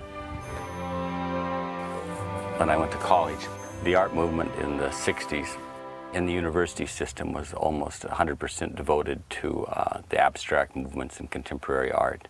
And for a person who just wanted to go out and learn how to paint or draw something, it was fairly limited. And I took as much life drawing and drawing classes, or as many drawing classes as I could, and I got a degree in fine arts, but I felt woefully uneducated as far as like knowing how to paint and do the things that I wanted to do, and which is some form of representational art. Where I really learned was at the expense of my students at the Colorado Art Institute. I taught life drawing and design and color theory, and I found that I really had to delve into the subject myself and to learn it because these were sharp students and they wanted to know. And so it's been a process. And I tried the commercial art field for a while, and that just didn't do it.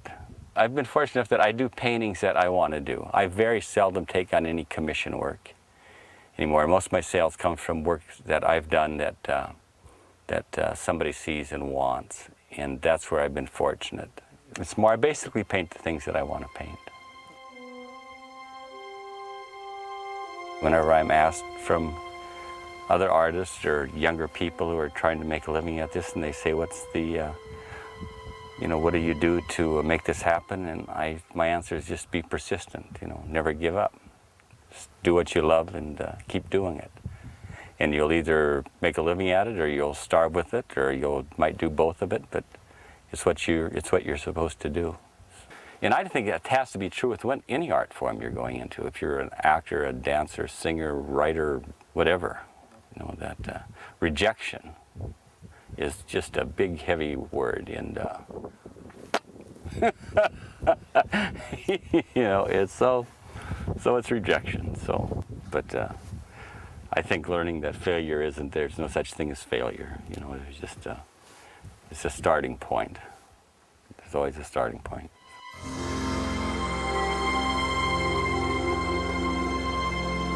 I liked this contemporary realism as a theme, but then it has more of an impressionistic bent to it as far as the way it's portrayed.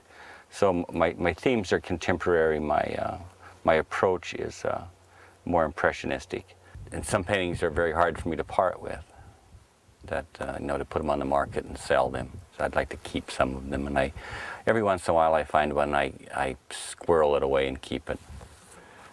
That'll be reminiscent of something that was near and dear to me, that I had some deep feelings for. And I have the next 40 or 50 paintings I'm going to do. I already know what they are. And I'll never get to them. Or if I get to them, I hope there's another 40 or 50 out there. So, and that gets easier as I get older. I think for some, that creativity and youth are kind of tied together, and I think that's true. But there's a kind of creativity as you get older that's easier. It's not as desperate. You've failed at so many things already that you can kind of just enjoy the pace that you're at. That there's a peacefulness that comes with it, and that the fear passes to some degree, and you can see things, or at least for me, and see things a little more clearly. I've been fortunate enough that I do paintings that I want to do, and sometimes that leaves off part of the commercial market. Things that are obviously have beauty to them or sentimentality are unfortunately easier to sell at times, but not always. So I think that one of the great part about being an artist is that it gives you a chance to continue to grow the rest of your life until Alzheimer's sets in or you get blind like the old dog. But that's the real beauty of this kind of life, is that there's a growth potential there that you probably will never get there, but the dream is always out in front of you.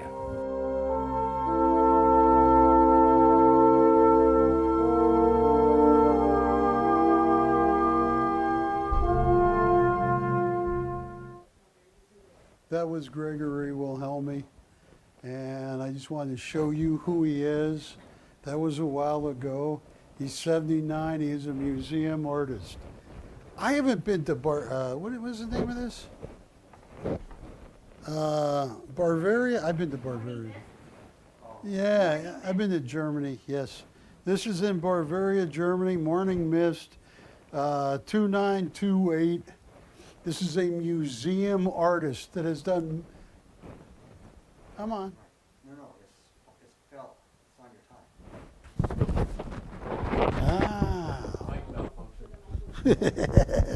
No, my name's Barry. I malfunction all the Yeah, time. we'll straighten that out. So this is, look at those green fields. This is something that at some of the different shows and the different museums, this would have been at least $22,000 to open. I mean, that's the retail, $22,000. Watch this. I hope you're watching. $1,000 to open, $200 increments. That is a deal of a deal. That is a beautiful Gregory Wilhelmi.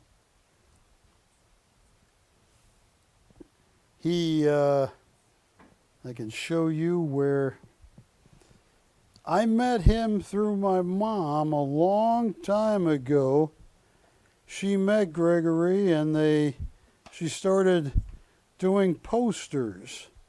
And this is what the ad looked like for my mom's old gallery, Editions Limited.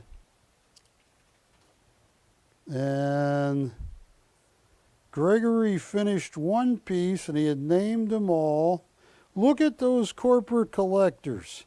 AT&T, Federal Reserve Bank of Minneapolis, Broadmoor Hotel, Philadelphia Marine Hotel, Montana Bell, just one big company after another. Meridian Oil, look at all these. You got huge corporate collectors. There you go. $1,000 to open, that is so much cheaper. Look at that. To own an original Gregory Wilhelmi.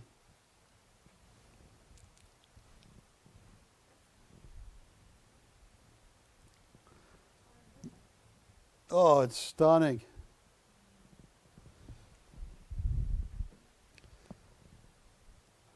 Let me put this one up. What did we have this up for? Hang on, we might have the open on this. This is so cheap. We have 1,000, thank you. 1,000, looking for 1,100. Looking for 1,200, thank you. We're at 1,000 looking for 12. $1,000 going once. That is so cheap. $1,000 going twice. Fair and final warning. That is cheap. All in, all said, sold. Now, we had this up earlier. This one was French balcony. And I do not have the item number on it, but we had it up earlier. And if I'm not mistaken, it was $350 to open or $450.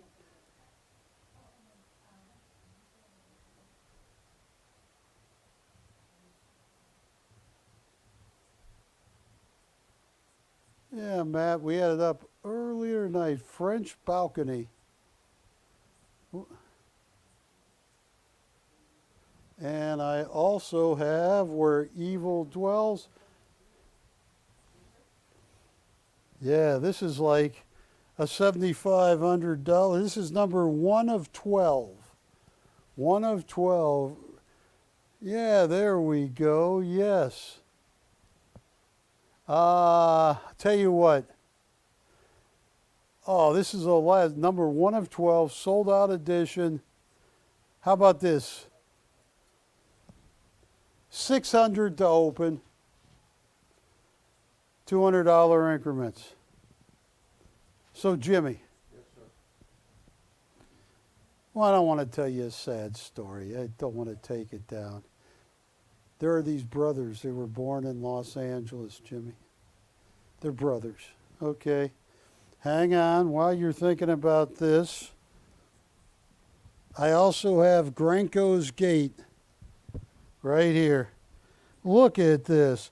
This is 49 years old. Granco's Gate. I painted this scene outdoors in the style of Vincent van Gogh. I used only a palette knife and buttery oil paint. Nick Granco, an Italian immigrant, lived here across the river from us, meaning Roundup, Montana. He raised many goats and chickens. So let's move this one over. And this is stunning.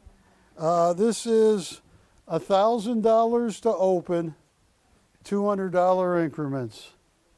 So there's this family, these brothers. They grew up in L.A., Jimmy. All right? One of them has a cat. Okay? He loves his cat. All right? He named his cat Princess. And wherever he goes, he's always talking about Princess, his cat. All right, he had him from a little kitten. He rescued him from the pound as a little kitten. Princess, the cat. All of a sudden, this guy's got to go out of the country for 3 weeks. He goes out of the country for 3 weeks. He says to his brother, will you take care of my cat? His brother says, of course I'll take care of my cat. But he says, you know how much I love Princess. He goes, that's all you talk about is Princess. Will you take care of him? Yes. Will you make sure all the doors are shut, all the windows? You'll feed him everything. Yes, yes, yes. The guy goes out of the country for 3 weeks. He gets back at LAX. He lands. He picks up the phone. He calls his brother. He says, hey, bro, I'm back in town. I should be home in 45 minutes to an hour. How's Princess? He says. He goes, how's Princess? And the brother goes, uh-oh, your cat died. He goes, you don't just blurt out my cat died. What's wrong with me? He says, you. He says, well, your cat's dead. He says, why would you blunt that out? He says, because your cat died. He says, what do you mean? My cat was healthy. I left you with my cat with you. You don't blurt out, your cat's died. He said, well, your cat died. He says, that's not how you tell people. I'll tell you how you tell people your cat died. You should have told me. This is what you should have said to me. You should have said, I left a window open. The cat climbed the telephone pole all the way to the top. You were so worried. I called the fire department, Jimmy. He called the fire department. And the fire department came here and they climbed all the way to the top. We're talking an extended fire thing. They're 14, 18, 20 feet up and the fireman is reaching for the cat. He's almost got the cat, Jimmy. He's about got the cat. He's so close. He's 6 inches away from the cat and the cat falls and hits the ground. Then you should have told me you picked it up. You rushed it to the vet. The vet tried CPR. The vet tried everything. But unfortunately, the cat died. That's how you break news like that to me. And the brother, then he says, you got that? He says, are you sure you got it? The brother said, yes. And then the other brother said, well, how's Mom? He says, well, I left a window open. Mom got out and climbed to the top of a telephone pole.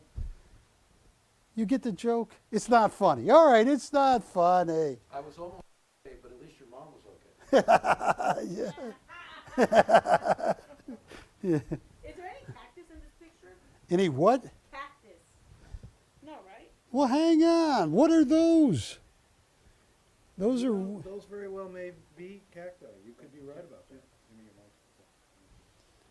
that. I cannot tell, but those look like heavy weeds. And we're talking about Montana, so I don't know if they have cacti in Montana. That would be my first thought, that it might not be, you know. Probably not any cacti. So do you have any other cacti in Well, first of all, we don't have any paintings that would have. what I was trying to illustrate for you all was the depth of the relief of the surface of this painting. As you can see, it rises up off the surface in many spots like a quarter of an inch. Have you ever been pushed into a cacti? Oh, more than once. It's something I do on weekends. Just to make sure you're still alive. Some people enjoy that sort of thing. All right, what else do we have over there? Do we still Make have sure that where doesn't fall. evil dwells? Yes. All right, look. This is one of the most famous paintings Gregory Wilhelmi ever painted. I'll tell you what, I had up for 25 then. Watch this.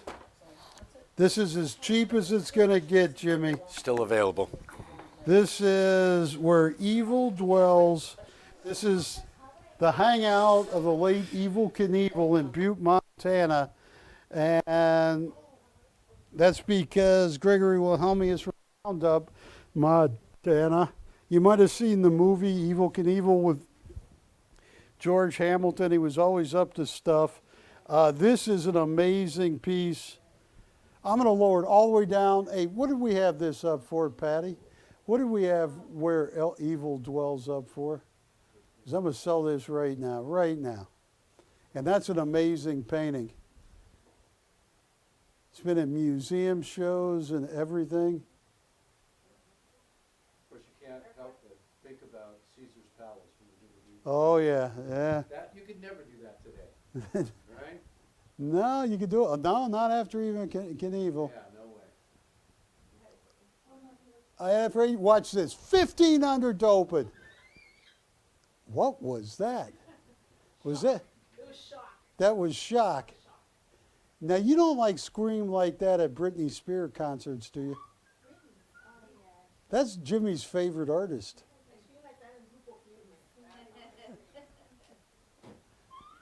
How long have you been stalking Britney Spears?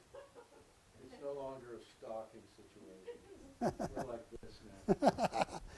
So you think you're like this? Graduated to kidnapping. All right. All right.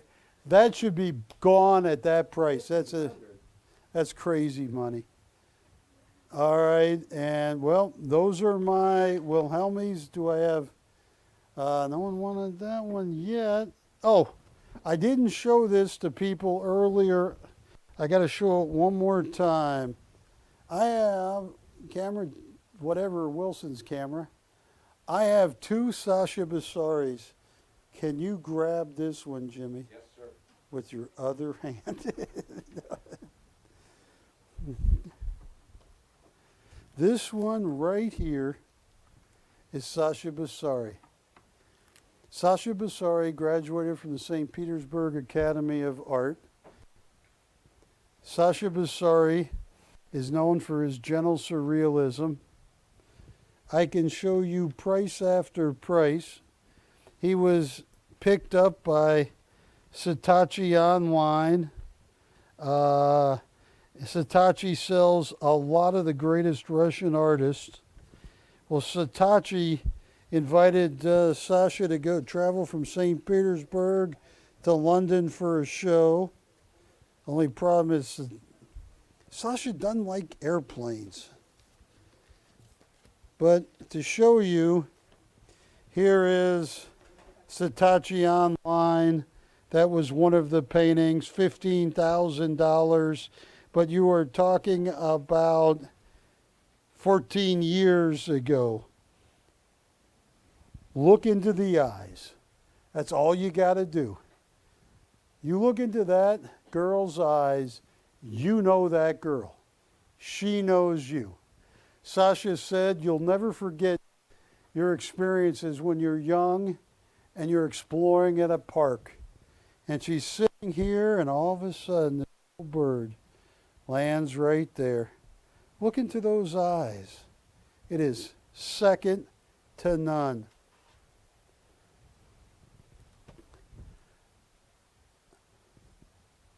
I got a price you're not going to believe. We had this up. I'll tell you what, I don't care what we had up for. Watch this, Patty. This is too cheap. $1,500 to open. Well, you got to make the sound effects when you do that, Jim. Can you do that? Who stepped on the cat? $1,500 to open. I got ads for $25,000. Sasha Basari is gentle surrealism. That is, I only have two. They are all sold except for two, and here is the second one, right here. I believe this is Nightbird, if I'm not mistaken. Look in that boy's eyes. He will talk to you. So the largest art in London has invited Sasha Basari to do a show there. And the biggest concern Sasha is, can I take a train there? And I'm thinking, there's got to be a way to take a train from St. Petersburg to London, right? There's got to be, Jimmy, right? You can get to anywhere by land if you go far. Oh, you're so helpful. I would imagine. Yes, Sasha, make a left in Morocco. You know. Well, you can't get to France and then go under the tunnel. Right? I think so. I 1,500 to open also. I'll tell you what, Patty. 1,200 to open on this one. Make me some. These are the last two Sasha Basaris. His gentle surrealism at its best. Let me know what you're thinking.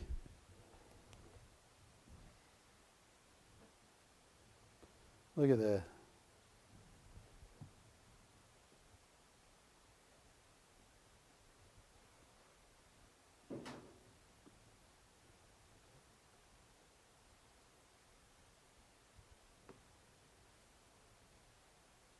Oh, that's stunning. All right, I'm going to move these two away. Biggest surprise over the last month has been these two large Olegs. Master graduate of the Surikov in Moscow. By far the toughest. I'm going to put it up here. You were right the first time, Jimmy. Love story. When I was in St. Petersburg, Misty Pavlov is considered such a great artist. Jimmy, he's one of the artists from Russia. He was allowed to go into the Hermitage whenever he wanted. He had keys to the front door. Yeah. And I can't, yeah, Robert Jolly was scared when I touched the dance for the third time and it moved. It really moved, Jimmy. That's like 12 feet by 10 feet, and the dance just went like this. That's why they call it the dance. No. I yelled, guard, see what he did? No, I didn't. And he's an American. What's your name? Robert, what?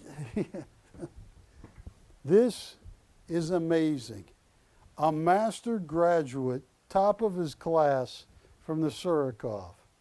He went back and with a friend of his who was a year behind him, and they were getting 200 to 250,000 commission up front before they even painted paintings. Then COVID hit. He had to hitchhike from Moscow to Warsaw, Warsaw to LA, had to stop everywhere. This is a perfect Oleg. From the silver he puts right here to every geometrical shape, the wheat suggesting a bounty, a rose. This girl is conflicted between the guy she's thinking about and a guy she used to know. Call me. We'll work you deals. And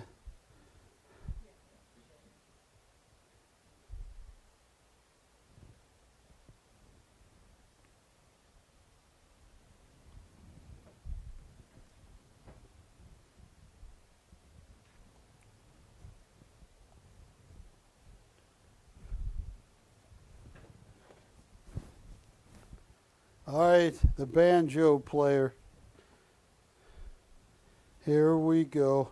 It's a lot. What?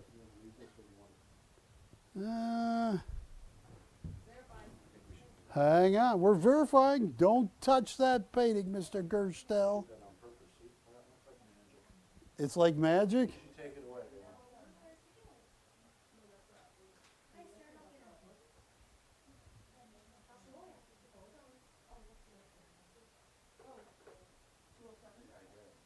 Now, Jimmy, just like when the police told you the other night, don't move. Did you move much? That never works.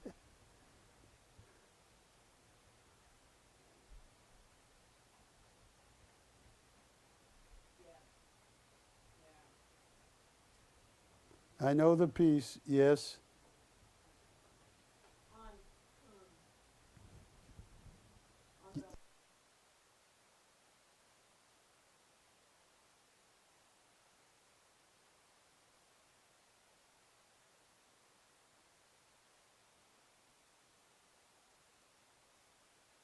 Modeling. You remember George Costanza until he burned his hands? Granko's Gate. That is an amazing painting. Let's work. Look at that. Question, why is Warhol selling, is that his personal collection that he's selling it? Yes. Do you know why? Well, he wanted to send me stuff. I've known Gregory for many years, and I made that documentary, and he worked with Art and Coin, my old company. I said, send me some stuff. He said, this is something I was really proud of, and I just wanted to send it to you. It's something I have kept because I was amazed at how it came out. And he keeps telling me he's 79, going to be 80 in a few. And he just said, have fun with it, but that's one of my favorites. And it is. It's one of Gregory's favorites. The piece is fantastic and the frame is amazing. Yes.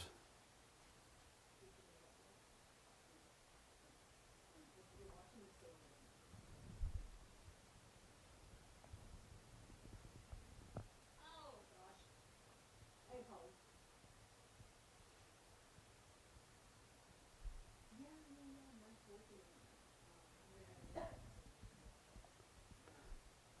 Oh, look at that. Hey, good work, Wilson. Look at that. Painted that like Vincent van Gogh with a palette knife. So basically he gave them to you because he just wanted you to share Yes, yes. He wanted people to get his artwork, and this was one of his favorite. He kept it for 49 years. Tell you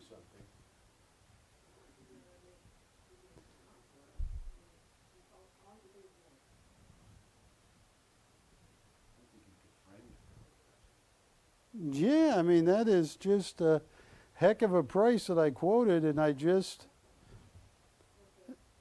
What does he say? Okay. Well, let me think about that. I would give whoever wants that one, that is an amazing. And nobody wants Where Evil Dwells. Let me just put this, lean it up against here.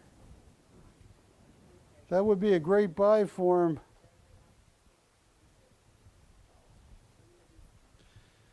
I think Gregory wants to find it a good home.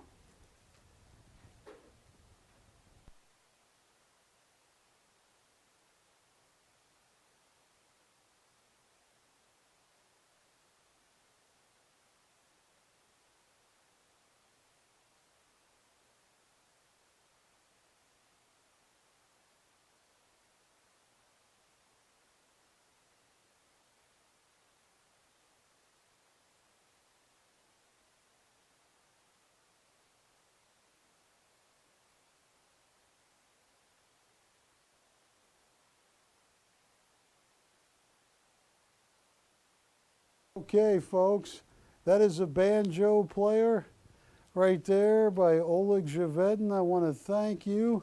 I'm running out of time, Jimmy. I only got 7 minutes.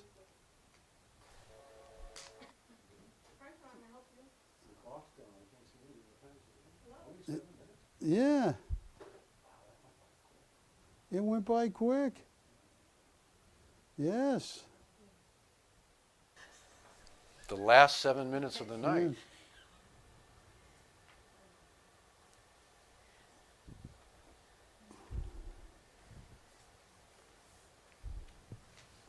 Look at that.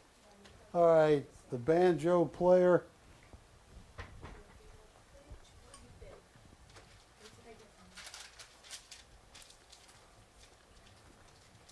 This one was one of my favorites, but it was priced so well. That is the amazing. But Ashley, to answer the Patty, to answer the question, I think Gregory wants to find a good home for that painting.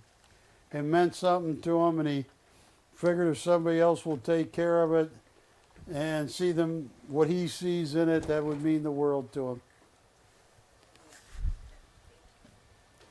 All right, can you take Love Story? It's like an obstacle course. Yeah.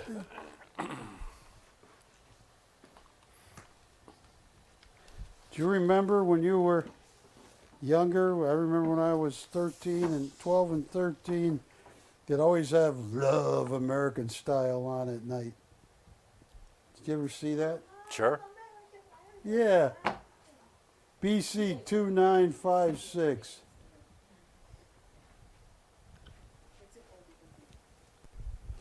About 10 it's been 10 years since, or maybe longer, we went to the track, and the father who played on 8 Is Enough. Yeah. What was his name? Oh. And you know, it's funny because I have a funny story about him too. Dick, Yeah. Dick Van Patten, right? I got his first name right. He'd be talking with us. Yeah. And you know, it's funny because a few years after that, I'm driving near my house, and I come to this intersection, and this is in the middle of the city, and there's a coyote standing on the corner, okay? And there's a car coming that stops, and this guy's looking at it, and it's Dick Van Patten. I'm like, talking to him from car to car, and we're watching this coyote. That's my Dick Van. This is an amazing Oleg right there. It's the Admirer. Call us. We'll work you deals. I am down to the last 4 minutes. On the Sasha Basaris, call us. Any of the Olegs, any of the Wilhelmies. Yeah, I think he wants to give that. He wants somebody that loved that last painting. What was the name of it? Granko's Gate. Yeah, Granka. Granko. Yeah, he wanted somebody that would give it a good home. Well, he must have loved that painting because he painted it in 75. Yeah, 49 years ago. Yeah.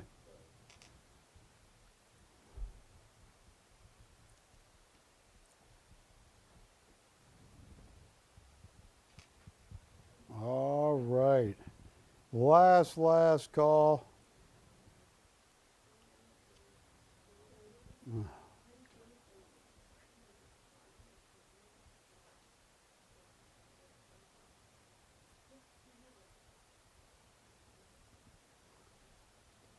I don't know what I'm going to do. What are you going to do the rest of this week? Are you still moving?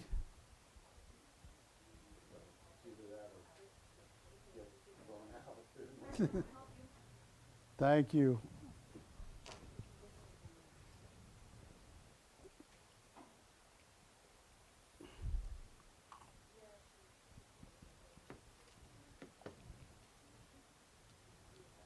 Yeah, let us know.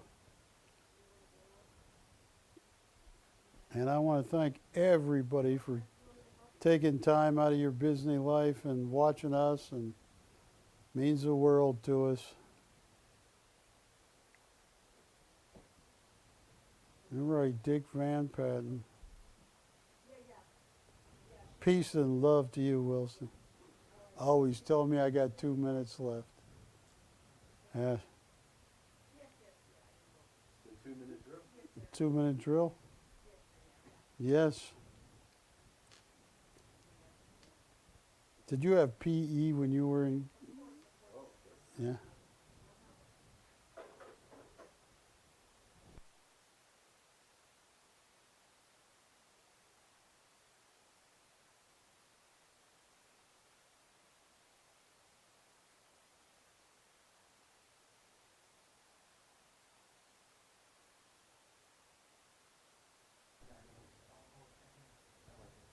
Look at that. Well, folks, I want to thank you. Camera 2. And if you find you have a couple extra minutes, okay, let me go straight to camera 2. Am I on camera 2? No, I am. If you have time, it's about, I don't know how long it is, but if you get bored, go to YouTube and type in The Execution of Jimmy Gerstel. I filmed that. It's pretty good, Jimmy. I've seen it. You've seen it, you lived it. You got to be more like, what was his name? Pee Wee Herman. Yeah, you know what's good about that? Watch it, I lived it. You can only be executed once. So. Well, folks, I want to thank you. Got a couple more calls coming in. We'll be back next week. And Buford, don't kick that dog. Don't forget off air. Hey, we'll see you later. We love you. Thank you for watching. Bye-bye.